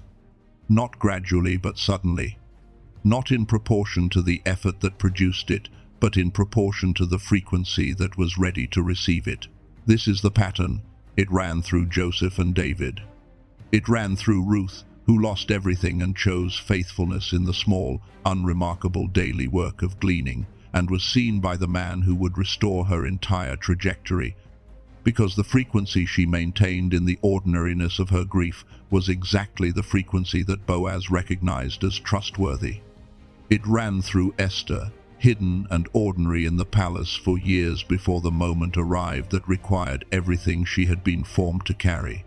It ran through every man and woman across human history, whose name you know because the pattern ran to completion in their life. And it is running in yours. Right now, tonight, in this specific season, in this specific stretch of waiting, in this specific moment of understanding, the pattern is running in your life. The wilderness is completing. The frequency is shifting. The receiver is coming back online. You are not behind. You are not forgotten. You are not the exception to a pattern that works for everyone else. You are in the middle of the same arc that has produced every extraordinary life this world has ever witnessed, and the ending of that arc is not a mystery. The pattern tells you exactly where it goes. Now, before we reach the biggest revelation of tonight, I want to give you something practical for the days ahead, because understanding the pattern is one thing. Living in alignment with it during the remaining stretch of your waiting season is another, and there are 3 specific practices, not complicated ones, not ones that require any equipment or any special environment, that I want to put into your hands. For the days between now and the morning, everything changes. The first is this: protect the first 10 minutes of your day from the world's noise. Not the first hour, not a lengthy morning ritual that requires a level of discipline you may not currently have the capacity for. 10 minutes. Before the phone, before the messages, before the demands of the day begin to narrow the channel back down toward the survival frequency. In those 10 minutes, let the mind stay in the slightly open, slightly receptive state that it naturally occupies in the transition from sleep to full waking. That window is neurologically significant. It is the time when the brain is most naturally in the lower frequency ranges that neighbor gamma, and it is more susceptible to influence, which means the first inputs of the day have a disproportionate effect on the frequency the brain defaults to for the hours that follow. Use that window intentionally. Let the first thing your mind encounters be the truth about who you are and where you are going, not the noise of the world's assessment of your circumstances. The second practice is simpler, and it can happen anywhere, at any point in the day, including right now. When you feel the channel narrowing, when the pressure arrives, when the comparison shows up, when the frustration with the gap between the calling and the current reality starts to tighten something in your chest, I want you to do one thing. Just one. In your mind, without moving, without speaking, go to the memory of a time when the frequency was fully operational. A time when you were completely clear. A time when the knowing was present and the path was obvious and the receiving felt natural. It does not have to be a dramatic moment. It can be quiet and ordinary. But go there and hold it for 30 seconds. Not as nostalgia, as a reminder to the receiver of what it is capable of. As a calibration, the brain returns to the frequencies it has visited before with more ease than it reaches new ones. By deliberately returning to the memory of high-frequency clarity, you are creating a path for the brain to travel back there more easily in the present. This is not visualization as performance. This is neurological priming. It is practical. It works. And the third practice is the one that ties everything together, and it is the most important one for the specific season you are in right now. Once a week on a day, and at a time, you can be consistent about. Take 10 minutes and write down, in whatever form feels natural to you, one evidence of the frequency operating in your life. One divine appointment, one moment of knowing that came without logic, one unexpected provision, no matter how small, one piece of the pattern showing itself. Not to manufacture gratitude you do not feel, not to convince yourself that everything is fine when it is not, but because the pattern operates below the level of what your circumstances make visible. And what your circumstances make visible is not the whole picture. When you deliberately look for the evidence of the frequency operating, when you actively notice the small arrivals, the divine appointments, the sharpening discernment, the moments of unusual clarity, you train your perception to register what was already there, but going unnoticed. And perception shapes reception. What you are able to see and acknowledge as real is part of what the frequency of your mind tunes toward. These 3 practices, the protected first 10 minutes, the calibration to high-frequency memory, and the weekly evidence record, are not requirements for your breakthrough. They are not conditions you have to meet before the provision moves. They are simply the practical maintenance of the receiver, David, and his harp. The consistent, unglamorous, faithful showing up to the frequency, even in the ordinary days of the waiting season. Before we move to the most important part of tonight, I want to say something directly to you.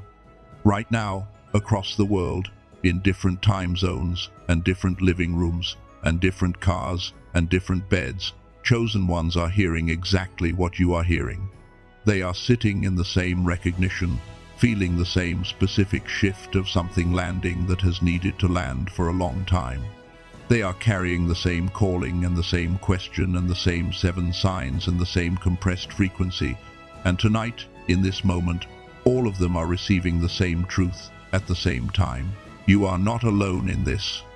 The isolation of the wilderness is one of its most consistent features, the feeling that no one else quite understands what you are carrying, that the particular quality of your calling and your compression is so specific that it cannot be shared or explained to most of the people around you. That feeling is real, but it is not the whole truth, because right now, tonight, you are in a room, an invisible room, spread across geography and time zones, with every other chosen one who needed this conversation at this exact point in their journey. And something is shifting in all of them at the same time it is shifting in you. And now I need to take you through one more truth before the biggest revelation of tonight. Because here is what I have learned about why chosen ones, even when they understand everything I have described, the mechanism, the formation, the frequency, the patterns, still sometimes find themselves unable to fully receive what is being offered to them. There is something inside that needs to be named and released before the reception can happen at full capacity. It is not external, it is internal, and it has been operating quietly in the background of your journey for longer than you realize. It has a name, and naming it is going to do something. Stay with me. I want to be honest with you about something before we go any further. Understanding the mechanism does not automatically remove what is blocking the mechanism. You can know with complete intellectual clarity that your frequency was God-designed, that the decline effect was not your fault, that the pattern in Joseph's life and David's life and the lives of every extraordinary chosen one across history runs through your life as well. You can know all of that and still find yourself unable to fully open the channel. Still find yourself receiving at a level that is below what the understanding would suggest you should be receiving at. Still find yourself almost there, positioned right at the edge of the breakthrough, and somehow unable to step fully through the door. I want to tell you why that happens, not to expose you, not to add another layer of inadequacy to a person who is already carrying more than most people will ever understand they were carrying. I want to name it, because naming it is what releases it. And you cannot release what you have not named. There is a belief, not a conscious thought, not something you would say out loud if someone asked you directly, a belief that lives below the level of your words, in the body, in the decisions you make when no one is watching, in the prayers that stop just short of fully expecting an answer. And the belief is this: people like me do not receive things like that. Not as a stated position, not as a theology, but as a felt truth that has been quietly shaping the ceiling of your reception for longer than you realize. Let me describe how it operates, because if you have lived inside it, you will recognize every detail. You pray for the breakthrough. You genuinely believe it is possible for others, for people with callings similar to yours, for the people in the testimonies and the stories and the examples I have been sharing with you tonight. You celebrate when others receive. You do this genuinely, without performance, because something in you is truly glad for them. But when it comes to your own receiving, when it comes to the specific application of the provision and the calling and the billions to your own name, your own life, your own family, your own future, there is a resistance that you have been treating as discernment or humility, but that is actually something else. It is an internal ceiling, a dollar amount, an achievement level, a visibility threshold above which something in you says, that is not for people like me. I do not know where that ceiling came from. It may have come from what you were told about yourself when you were young, the messages, direct or implied, about what was appropriate to expect for someone in your family, in your community. with your history. It may have come from the years of waiting that have, slowly and almost imperceptibly, recalibrated your expectation of what is actually achievable for you specifically, even as your belief in the promise remained intact. It may have come from watching people who seem to carry the same calling receive in ways that bypassed you, and the quiet story that event told your nervous system about your own position in the distribution. However it got there, the ceiling is real, and it is one of the most significant suppressors of the gamma frequency that I have described tonight, because gamma is the frequency of open reception, and you cannot be fully open to receiving what some part of you does not believe it is allowed to receive. The unworthiness is not loud. That is the most important thing I can tell you about it. It does not announce itself. It does not stand in your way visibly and say, "You cannot have this." It works more quietly than that. It shapes your prayers so they stop just short of full expectation. It shapes your decisions so they stay just inside the ceiling rather than reaching through it. It shapes your receiving posture so that when provision begins to move toward you, something in you performs a small unconscious calculation. Is this amount consistent with what people like me receive? And if the amount exceeds the ceiling, the rejection is so subtle, so well rationalized, so dressed up in the language of wisdom and discernment that you do not even recognize it as rejection. You call it timing. You call it not yet. You call it waiting on the Lord. Sometimes it is. But sometimes it is the ceiling. And knowing the difference matters. Here is how you know the difference. When it is genuine divine timing, when the season is truly in process, when the formation is not yet complete, when the moment has not yet arrived, there is a settled peace underneath the waiting, a groundedness, a sense of not yet that carries no shame or inadequacy, but simply reflects an accurate reading of where you are in the arc. When it is the ceiling, when the unworthiness is operating, the waiting carries a specific flavor of self-condemnation, a sense of not enough, a subtle background story that is less about the timing and more about the teller, a waiting that is not restful but tense, not grounded but anxious, not trusting but managing. You know which one you have been living in. I am not here to condemn either of them. Both are real. Both are part of the human experience of carrying an extraordinary calling in an ordinary body through an often brutal world. But I am here to name the ceiling directly, because named things lose power that unnamed things keep indefinitely. Now, I want to name the second thing, because the unworthiness belief does not travel alone. It brings a companion, and the companion is doubt, a very specific kind of doubt that is not the healthy, discerning, calibrated skepticism of a wise person who has been disappointed before. This is the kind of doubt that arrives dressed as wisdom and operates as a frequency reducer. You have had this experience. Someone shares something that sounds like exactly what you have been waiting for. A door that looks like it is the right door. A provision that looks like it is the right provision. An opportunity that has every sign of being designated. And before you have even fully received the information, something in you says, "This is too good to be true." That phrase, "too good to be true," is one of the most expensive phrases a chosen one can own, because here is what it actually means when it shows up in response to something that might be the breakthrough you have been believing for. It means that your internal model of what is allowed to be true for you does not yet include things at this level of goodness. That the good thing is being filtered through a ceiling that predates this specific situation. That the doubt is not a response to this specific offer or opportunity or provision, it is the automatic output of a frequency that has been running below its designed capacity for so long that the signal of the actual breakthrough, when it arrives, sounds like noise instead of music. It is not wisdom, it is interference.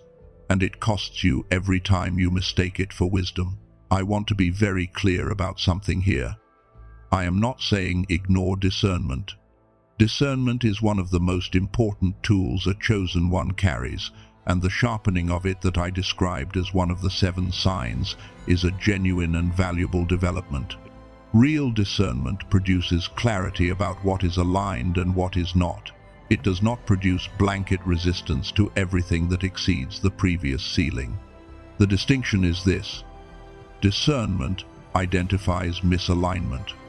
Doubt produced by unworthiness identifies anything that is larger than what you have previously received as suspect.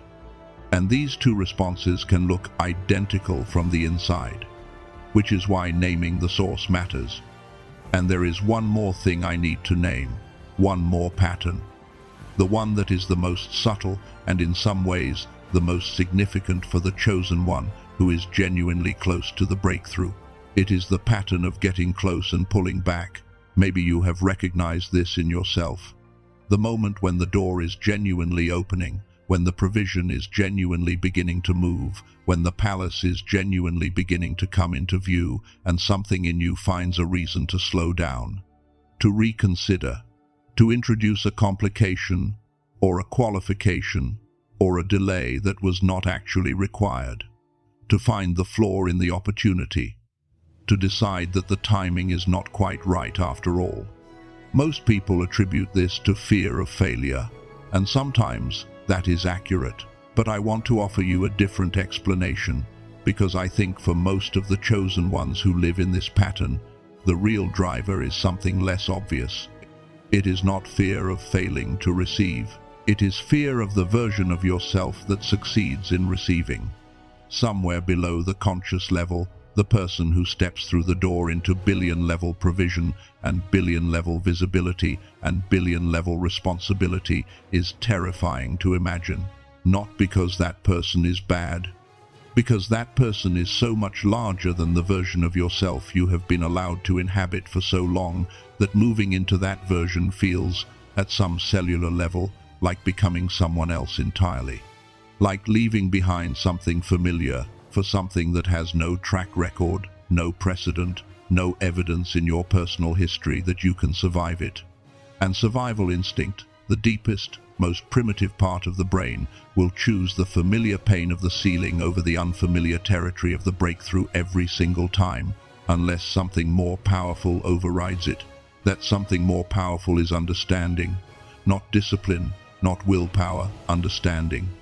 When you understand genuinely, at the level of the mechanism and the frequency and the formation and the pattern, that the person who exists on the other side of the breakthrough is not a stranger. That person is the version of you that the wilderness was building all along. That person is the diamond that the pressure was always creating. That person is not someone else you have to become. That person is who you already are, under the compression, waiting to emerge. That understanding is what changes the instinct from retreat to advance. Now, I want to give you 3 releases, not as a ritual, not as a performance, as a deliberate, intentional act of clearing the channel. In your mind right now, not out loud, not requiring any movement, simply in the space of your own awareness, I want you to find the weight of the first thing I am about to name. And when you feel the weight of it, I want you to make a single, quiet, internal decision to let it down, not to throw it away, not to pretend it was not real or that it did not cost you, simply to set it on the ground and step forward without it. The first release is the timeline. Every year you spent in a wilderness that lasted longer than you expected. Every season that arrived and passed without the provision moving the way you believed it would move. Every prayer that felt like it rose no further than the ceiling and then fell back down. Every comparison you made between your timeline and someone else's and came up short in your own assessment. Set it down. Not because the years were wasted, they were not. Not because the prayers were unheard, they were not. But because carrying the weight of the timeline as evidence of your inadequacy is costing you frequency. And you cannot afford to pay that cost any longer. The timeline was the curriculum. The curriculum is completing. Set it down. The second release is the comparison. The person whose breakthrough arrived before yours. The one who seemed to carry less calling and receive more provision. The one whose path has been more straightforward, whose wilderness was shorter, whose palace arrived earlier in the story.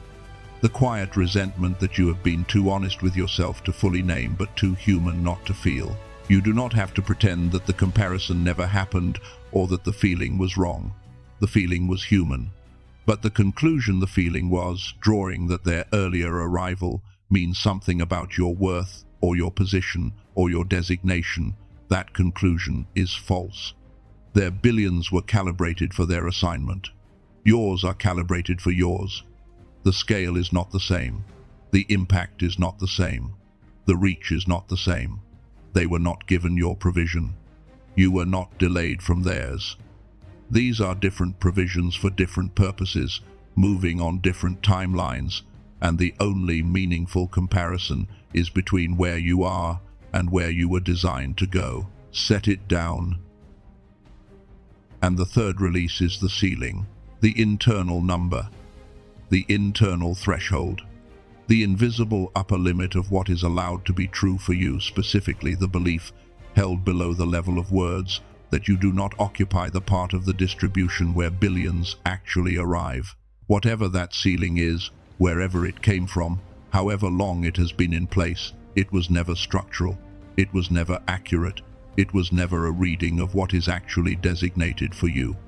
It was a reading of what your history and your environment and your nervous system calculated was safe to expect. But the ceiling is not the designation. The designation is higher. The designation was written before you had a history to calculate from. The designation does not consult your previous ceiling before deciding what it has set aside for you. So let the ceiling go, not as a demand on the universe, as a quiet, private removal of the barrier between the frequency you have been operating at and the frequency you were designed to operate at. As an opening of the channel to the full width it was always built to carry. Set it down. Now, I know what you might be thinking right now. I know the question that is probably forming somewhere in the back of your mind, as I have been describing the frequency and the ceiling and the mechanism and everything we have been building toward tonight.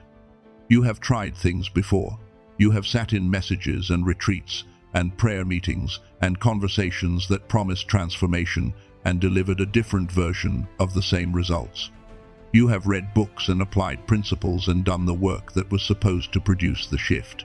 And something moved, sometimes significantly, but not all the way. Not to the level of the calling, not to the billions. I understand that, and I am not going to ask you to simply decide to believe harder. That is not what tonight is. What I am going to show you is different from everything you have tried. Not because it requires more of you, it requires less effort than almost anything you have ever attempted. But because it operates at the level where all the other approaches were pointing toward, but not quite reaching. It works directly at the source, at the frequency itself, at the receiver in your mind that the decline effect compressed, and that the right kind of intervention can directly, measurably, and reliably expand. What I am about to share with you is not a spiritual discipline. It is not a new method of prayer, or a new framework for understanding your calling, or a new mindset principle. It is a scientific discovery, made in a laboratory, documented across decades of research, and it applies to exactly what we have been talking about tonight with a precision that, when I first encountered it, made me feel as though the discovery had been waiting specifically for this conversation. The biggest revelation of tonight is about to arrive, and when it does, I believe everything I have said from the very beginning of this message is going to snap into place in a way that nothing has snapped into place before. Stay with me, because we are almost there. Here is what I have been building toward all night. Everything I have shown you, the 7 signs, the wilderness curriculum, the certification of Joseph, the harp of David, the pattern across extraordinary lives, the decline effect, the gamma frequency, the unworthiness ceiling, the 3 releases, every single piece of it has been pointing toward this, not as a conclusion, as an arrival point. Because here is the truth that sits underneath everything else. The truth that recontextualizes the waiting and the formation and the compression and every season of your life that looked like loss. The truth that makes the whole arc make sense in a way that nothing else has made it make sense. You were not born lacking. You were not born below average. You were not born at the same frequency as the people around you, who seem to be receiving at a level you have not yet reached. You were born with the highest natural gamma baseline of anyone in your immediate environment, higher than average, calibrated at the level your specific calling demands. This is the neurological explanation for everything you have felt since you were young that you could never quite put into words. The speed at which you understood things that took others longer. The depth at which you felt things that others seemed to move past. The sensitivity to what was happening in a room before anyone named it. The knowing that arrived without logic. The sense of carrying something large and specific that the people around you could not always confirm or contain. That was not sensitivity as a liability. That was not oversensitivity as a flaw. That was a receiver built for a signal stronger than the ones operating in your immediate environment. A frequency calibrated for an assignment of a magnitude that your circumstances have not yet reflected. And then the decline effect came, and it narrowed the channel the way it narrows every channel, but the fall felt steeper for you because you fell from a higher place. The gap between your designed frequency and your current frequency is larger than average because your designed frequency was larger than average to begin with. And the gap between where you are and where you know you belong has felt exactly as wide as it has because it is exactly that wide. This is not evidence that something went wrong. This is the proof that something was built correctly from the beginning. The size of the gap is a measure of the size of the calling. And here is what I need you to receive right now, as clearly as you have received anything tonight. The 1% are not more chosen than you. They are not more worthy. They did not start from a higher position or carry a stronger calling or pray more effective prayers. The difference between the chosen one who is walking in the billions right now and the chosen one who is positioned for them but still waiting is a single, specific, measurable difference. The 1% have their gamma active, not because they worked harder or believed more perfectly, because something in their journey by design, by grace, by the specific combination of formation and frequency maintenance that the process produces, brought the receiver back online. The channel was restored to something close to its original width. And when that happened, the provision that was already moving toward them found a receiver that was tuned to the frequency it was being broadcast on. And the billions moved. Provision follows frequency. This is the deepest truth of tonight. This is the answer to every question about the gap. This is the explanation for why faithfulness alone does not produce receiving, why effort alone does not close the distance between the calling and the current reality, why some chosen ones, who are clearly less diligent and less devoted, seem to receive at levels that their faithfulness cannot fully account for. It is the frequency. It is always the frequency.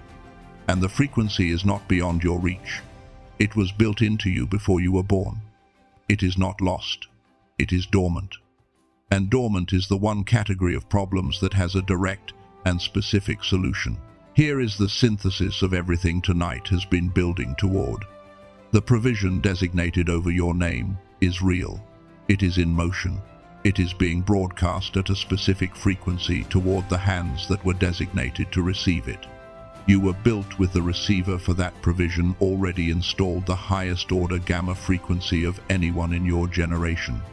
That receiver was compressed by the decline effect, by education, by stress, by the sustained pressure of carrying an extraordinary calling in a body running below its designed frequency. The compression was not your fault. The dormancy is not permanent. And the difference between the 1% who are receiving right now and the 99 who are positioned but waiting is simply that the receiver of the 1% has been restored closer to its designed capacity. You are a diamond. The compression is complete. What I mean by that is this: the formation is not still happening because you have not yet become enough. The formation has been happening because you were being built toward exactly this moment. The pressure was not destroying you. The pressure was creating something that the easy seasons could never have created. And what has been created in you through the wilderness and the certification and the maintained frequency and the character architecture and the 3 releases and everything this season has cost you is a receiver that is ready. Tonight is not the night you add one more layer of formation. Tonight is the night the crystallization completes. Now, I told you early in tonight's message that I had found a discovery, a specific discovery, made in a laboratory by a man who spent 34 years on one question.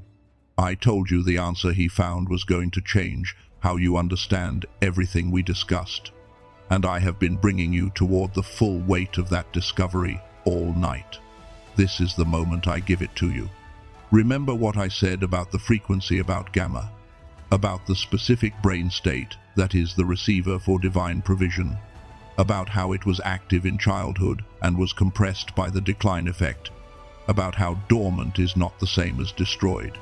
Remember that I said the receiver is still there, still capable of operating at its designed capacity, simply running below it because the channel has been narrowed. The question that the researcher spent 34 years studying is the same question that has been living in the background of everything I have described tonight. Can the gamma frequency be directly, specifically, intentionally reactivated, not through months of meditation or years of mindfulness practice or expensive equipment, but through a direct, simple, accessible intervention that works at the level of the brain itself? His name is Dr. Robert Lake. He is a neuroscientist with 34 years of research into brainwave frequency and cognitive performance. And the answer his research produced is the most practically significant thing I have ever encountered in studying the science of human frequency. Yes, the gamma state, the specific brainwave frequency of cross-brain coherence, heightened intuition, rapid pattern recognition, and open reception responds directly to a specific kind of audio technology. Not music as entertainment, not ambient sound as relaxation. A precisely calibrated audio signal delivered through headphones that uses the brain's natural tendency toward frequency entrainment, the documented neurological phenomenon where the brain matches itself to an external frequency it is exposed to consistently to guide the gamma wave back to active, coherent operation. This is called brain entrainment. It has been studied at MIT, Harvard, Stanford, Princeton, Berkeley, and Columbia University. The results are not mystical. They are measured, documented, reproducible. The EEG equipment shows the brain wave frequency shifting in response to the audio signal, in real time, in a way that is consistent enough across subjects and conditions to be scientifically reliable. And Dr. Lake spent 3 decades taking everything the research produced and asking one final question. Can I compress this into something that works in 7 minutes outside a laboratory for an ordinary person sitting in their own home?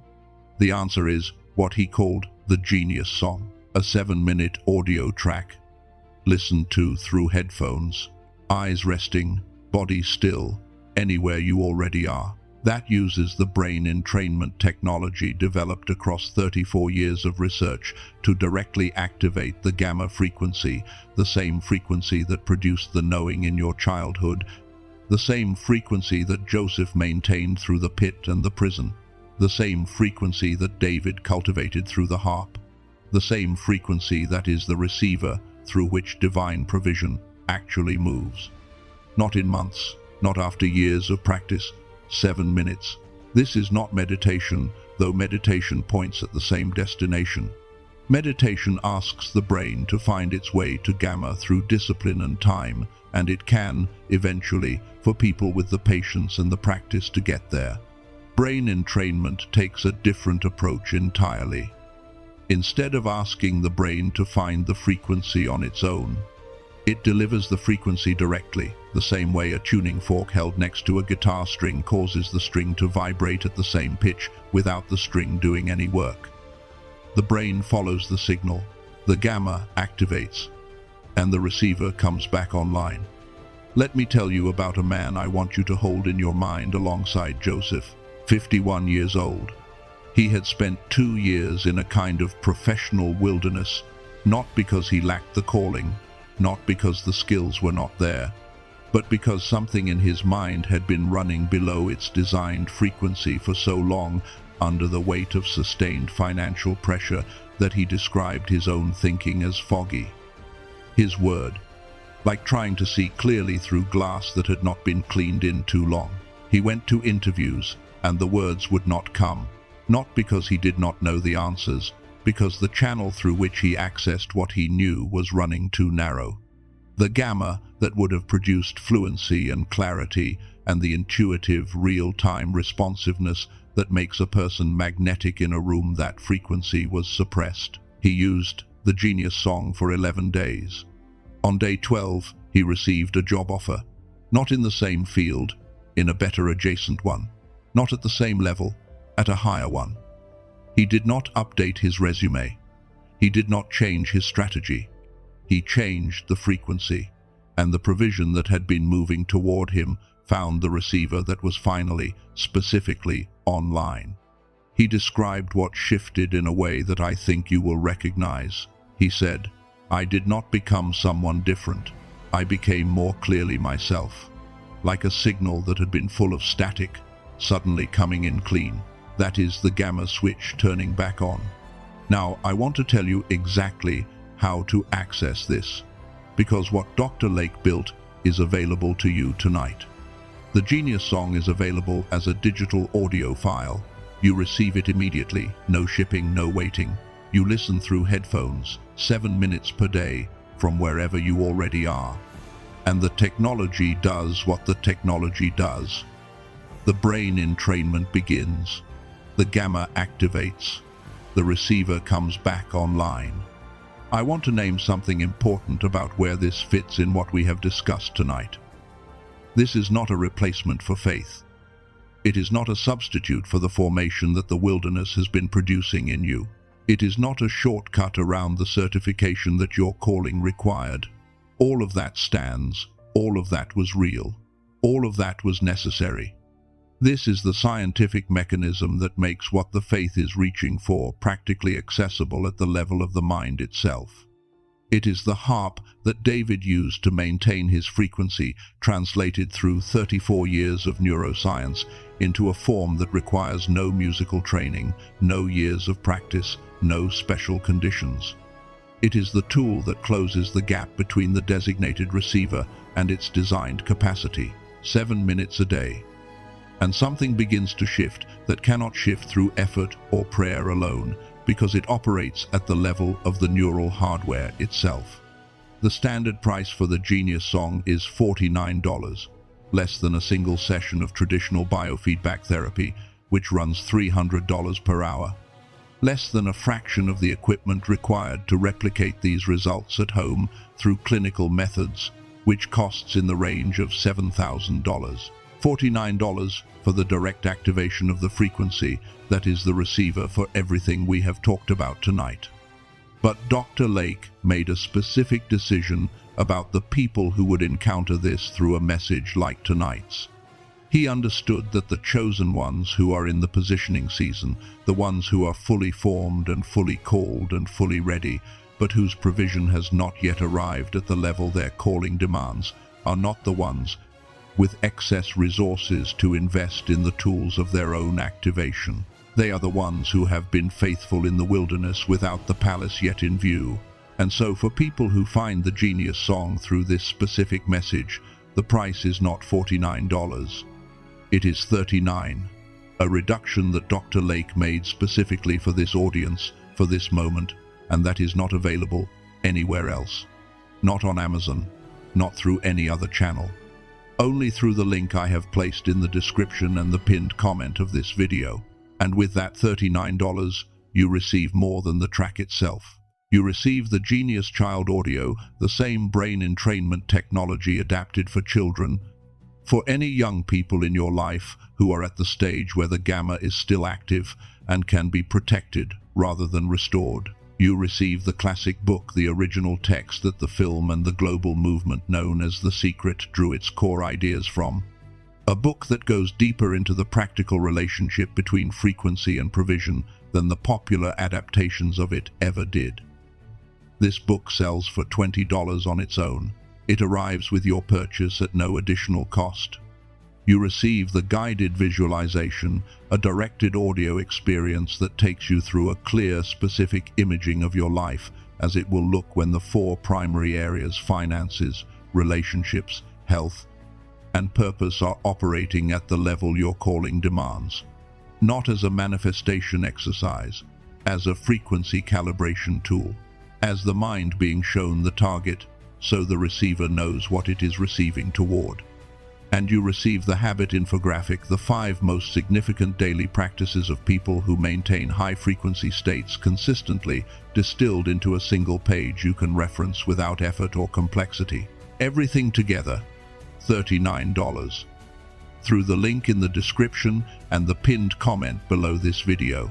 And here is the risk you carry if you access the Genius Song through this tonight. None. Because Dr. Lake has provided a complete, unconditional money-back guarantee.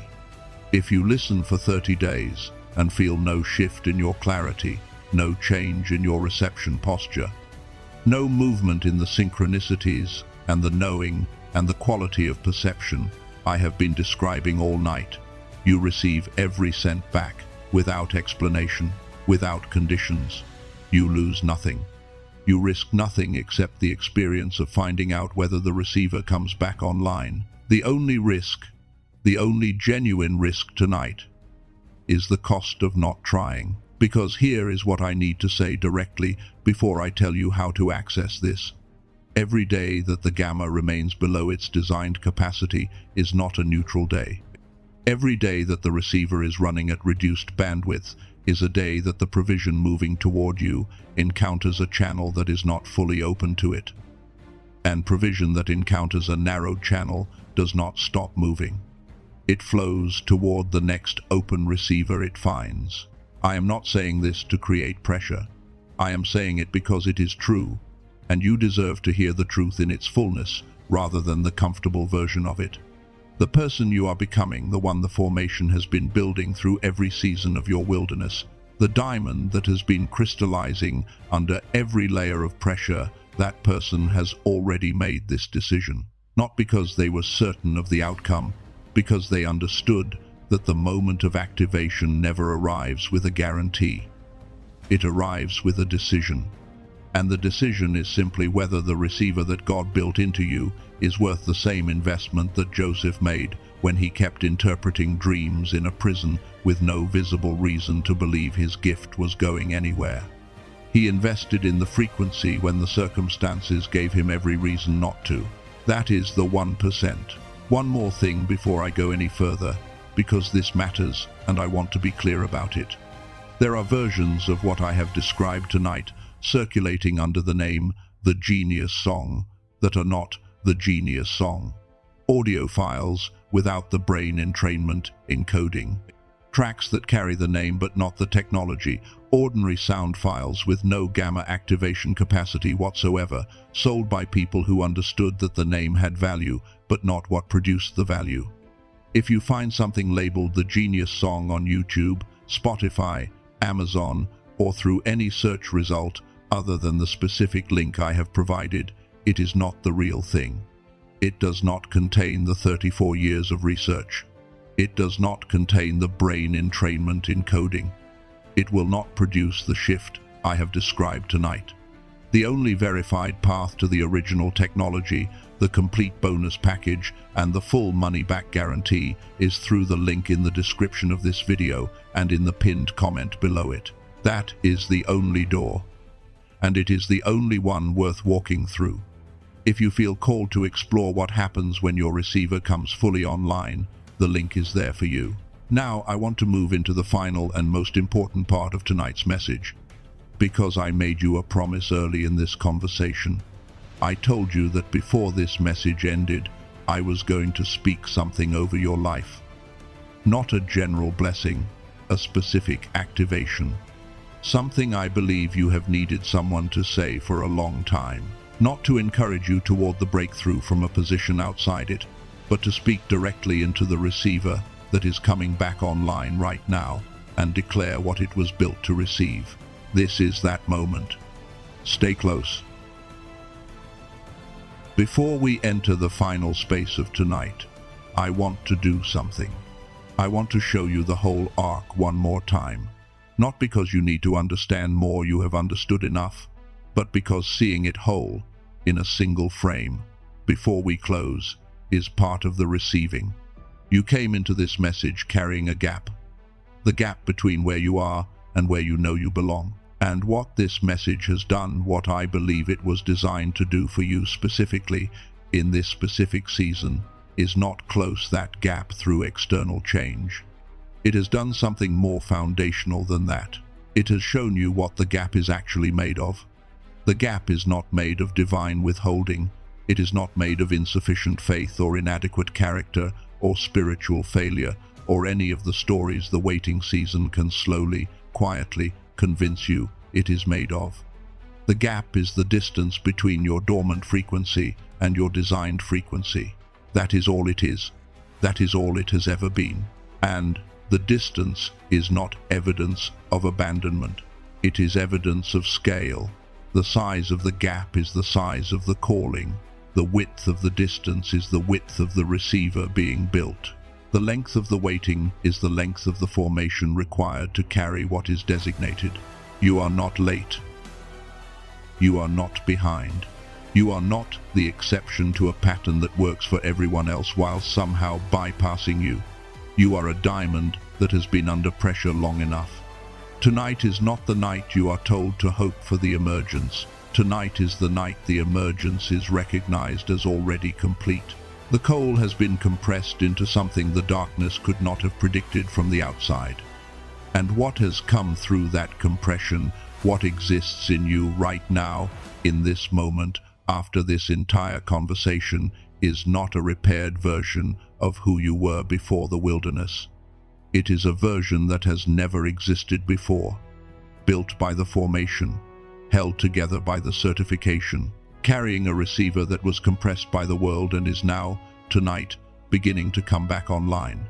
You are not who you were when you pressed play.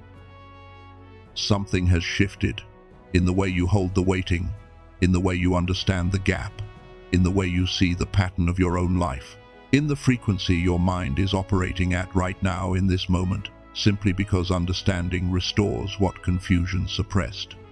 The receiver is coming back online. I am the builder.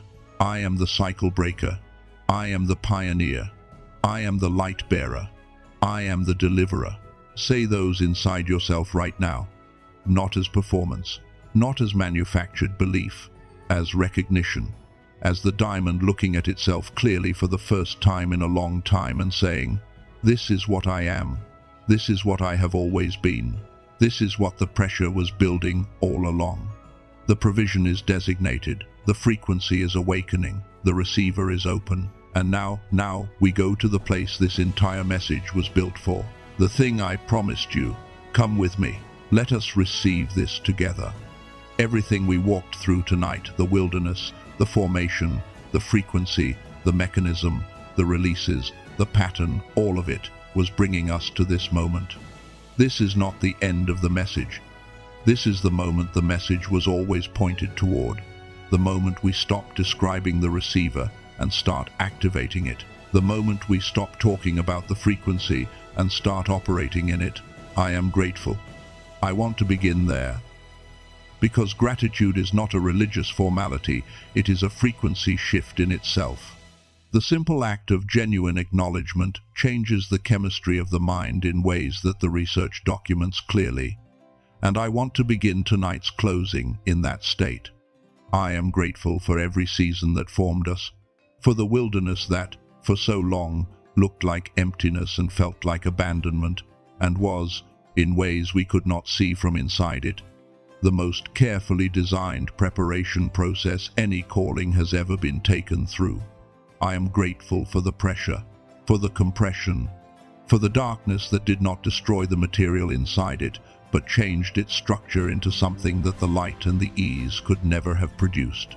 I am grateful for the chosen ones who stayed, who did not give up in the seasons that gave them every legitimate reason to give up, who carried the calling when carrying it cost everything and confirmed nothing, who kept the frequency alive, sometimes barely, sometimes in the smallest, most private acts of faithfulness when every external signal said to let it go. I am grateful for tonight, for this specific moment, for the fact that something guided us all to the same conversation at the same time, in the exact season when the formation was completing and the receiver was ready to come back online. Now, let me say what needs to be said. You are seen. Every year of faithful waiting that no one around you fully witnessed. Every prayer said in the dark that felt like it traveled nowhere. Every celebration you offered for someone else's breakthrough while carrying your own unconfirmed promise quietly in your chest. Every season where you showed up and did the right thing and nothing visible moved in response. It was all seen.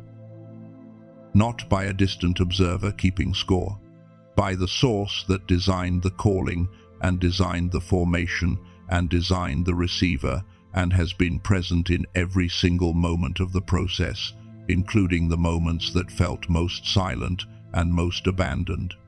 Every year was seen, every prayer was received, every act of faithfulness in the invisible season was recorded in the architecture of the character that was being built.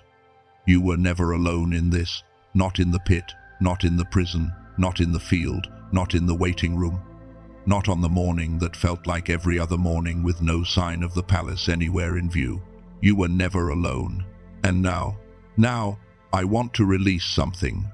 Not gradually, not tentatively, with the full conviction of someone who has seen the pattern run to completion too many times to have any remaining doubt about where it ends. We release the timeline, every year that felt wasted, every season that felt too long, every prayer that seemed to go unanswered, and every promise that seemed to be taking longer than it had any right to take. Release. It was not wasted. It was the curriculum. The curriculum is complete.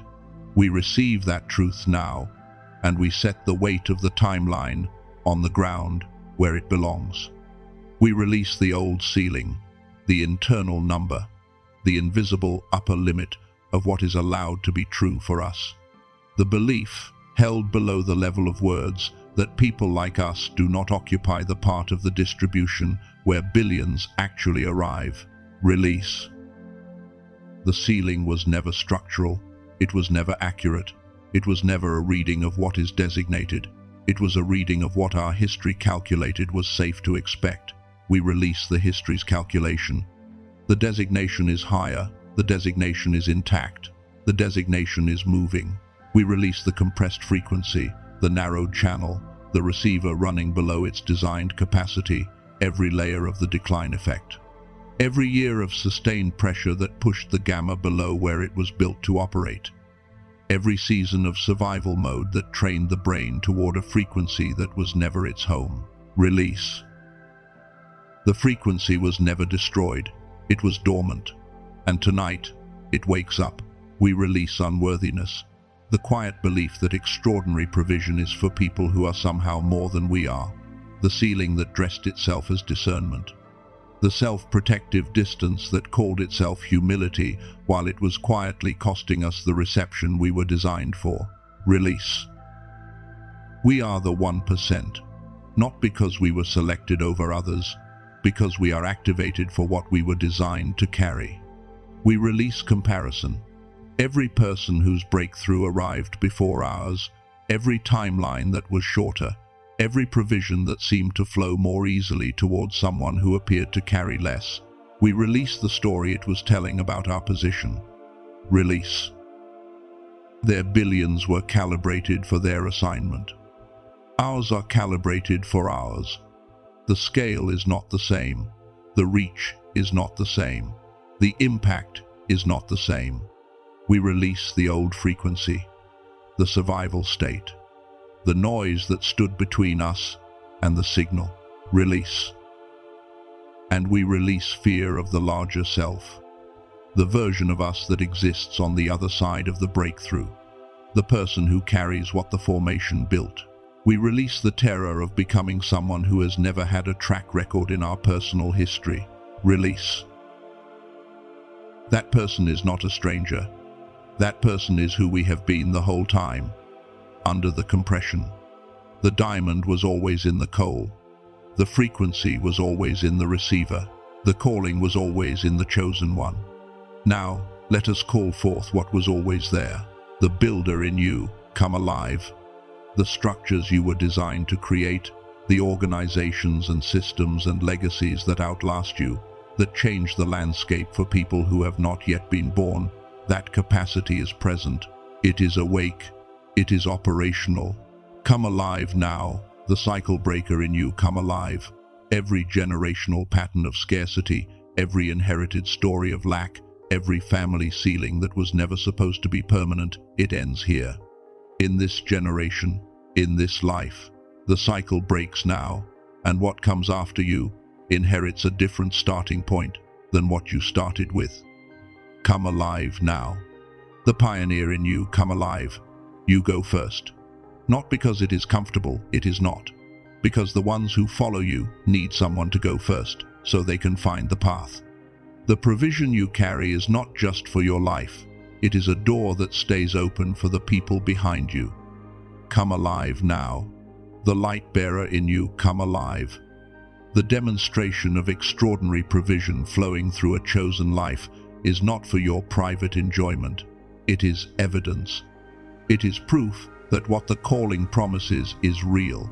It is the testimony that the next generation of chosen ones who are currently in their wilderness need to see before they can fully believe the palace is actually coming. Come alive now. The deliverer in you, come alive. Provision moves through your hands to create freedom where there was none. The billions designated over your life are not for accumulation.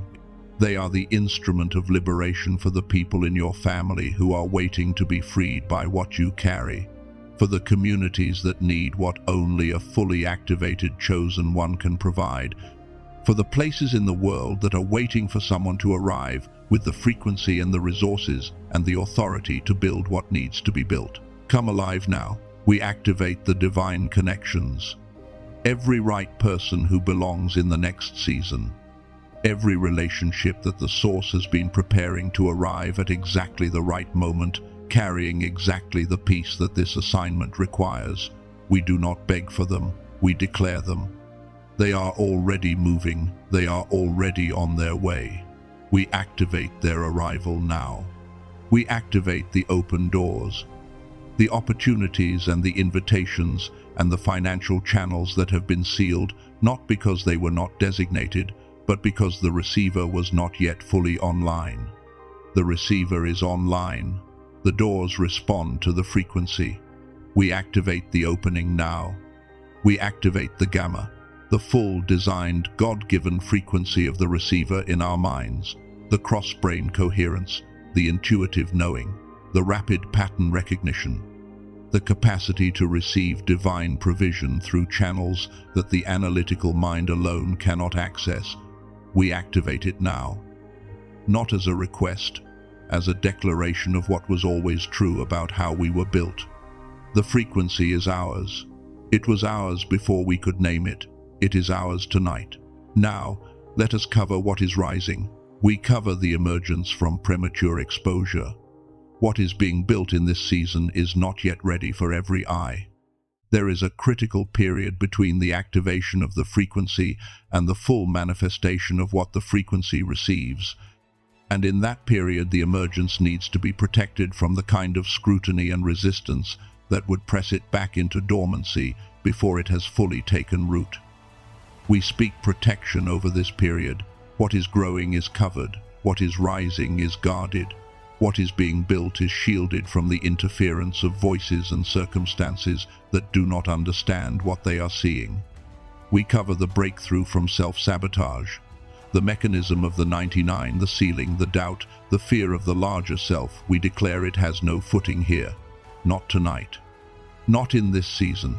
Not in the life of a chosen one who has named the wall, released what needed to be released, and is now standing in the frequency of full activation. The pattern of almost and not quite ends now. We cover the breakthrough from every impulse toward the familiar ceiling and every instinct toward the smaller, safer, previous version. We cover the frequency itself. What has been turned back on tonight stays on. What the decline effect suppressed and what the formation has been restoring, we declare, it remains active, remains accessible, remains the default channel through which this chosen one moves through the world. And now, this is the moment the whole message was building toward. I said at the beginning of tonight that something would shift before we were done. I said that what was coming was not encouragement from outside the breakthrough, but activation from inside it. This is that moment. And I want you to receive these words not as someone else's words spoken over a general audience. These words are for you. I am a diamond. I did not come this far to remain coal. Every year of pressure, every season of darkness, every morning that started without visible confirmation of the palace, all of it was doing the only thing pressure can do to the right kind of material.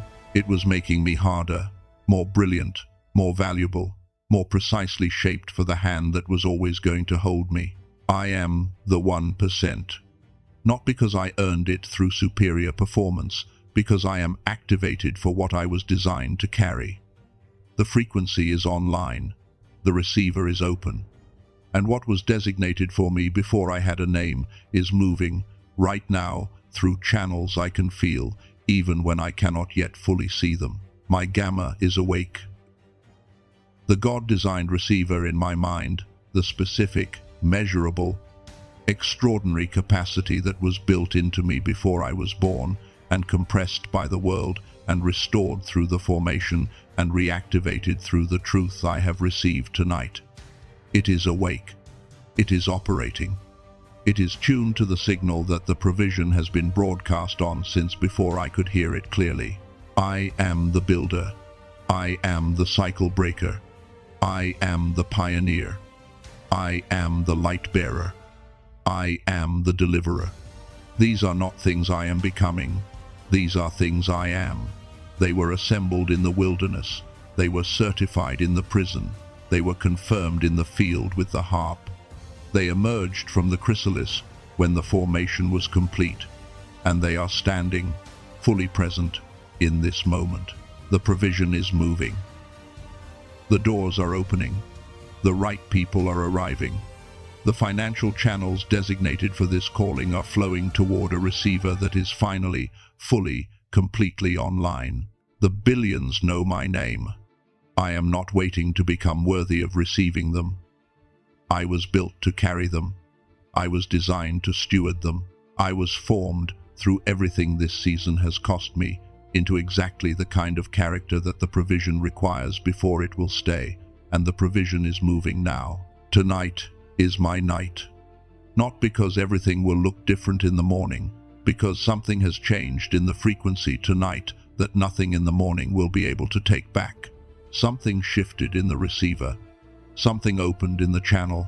Something that was dormant is now awake, and what is awake does not return to sleep in the same way again. I receive it. All of it. The provision, the calling, the billions, the legacy, the freedom for the people my hands are designated to reach. The demonstration that what God designates over a chosen life is real and specific and extraordinary and worth every year of the formation it required. I receive it now. It is done. It is sealed. We receive it, and so it is. Amen. One more thing before you go. I did not plan to say this, but I feel it clearly right now, and I need to say it. The person who stayed until this moment, the person who was still here when the palace finally came into view, I want to say something specific to you. You are not a person who gives up easily. Through this entire message, through the parts that were heavy and the parts that required you to feel things you have been carrying without fully naming them, Through the releases and the shadow work and the long stretch of formation you stayed. You did not press skip. You did not check out when it became uncomfortable. You did not retreat when the naming of the ceiling came a little too close. That staying capacity, that is not a small thing. That is the same quality that Joseph brought to the prison when he kept operating in his gift with no visible reason to believe it was going anywhere. That is the same quality that David brought to the fields when he kept playing for an audience of sheep when the palace had given no indication it knew his name. The 1% finish what they start. You just did. Remember that. Now you are not the same person who pressed play tonight. Receive that, not as a performance, as a fact. Something in the frequency shifted. Something in the receiver opened. Something that was named is no longer unnamed, and unnamed things have power that named things release. You entered this message in one state. You are leaving it in another. The formation did not end tonight, but something in the formation completed tonight. And what completes does not uncomplete. If tonight moved something in you, if something in the frequency shifted, if the receiver feels more open than it did before this began, I want you to type one word in the comments right now. Type activated. Not for anyone else, for you, as a marker, as a stake in the ground, as the chosen one saying out loud, in the only way this space allows, I received this. Something changed. Tonight was the night. And for those who feel called to explore the 7-minute protocol, I described the specific tool that Dr. Lake built to directly reactivate the gamma frequency, the one that requires nothing more than headphones, and 7 minutes from wherever you already are. The link is in the description and in the pinned comment of this video. It is there for anyone who feels ready to take the receiver the rest of the way online. Not as an obligation, not as the missing piece without which tonight's message is incomplete. As an additional tool for those who feel called to it, that closes the distance between where the frequency is now and where it was designed to operate. That is all. The link is there if you need it. Before we part tonight, I want to say one final thing. Carry your frequency well in the days ahead. The wilderness taught you something that the palace cannot teach. The formation built something that comfort cannot build. And the receiver that came back online tonight, protect it. Maintain it. Do what David did in the field, not in spite of the ordinary days between now and the palace. Because of them, the billions know your name.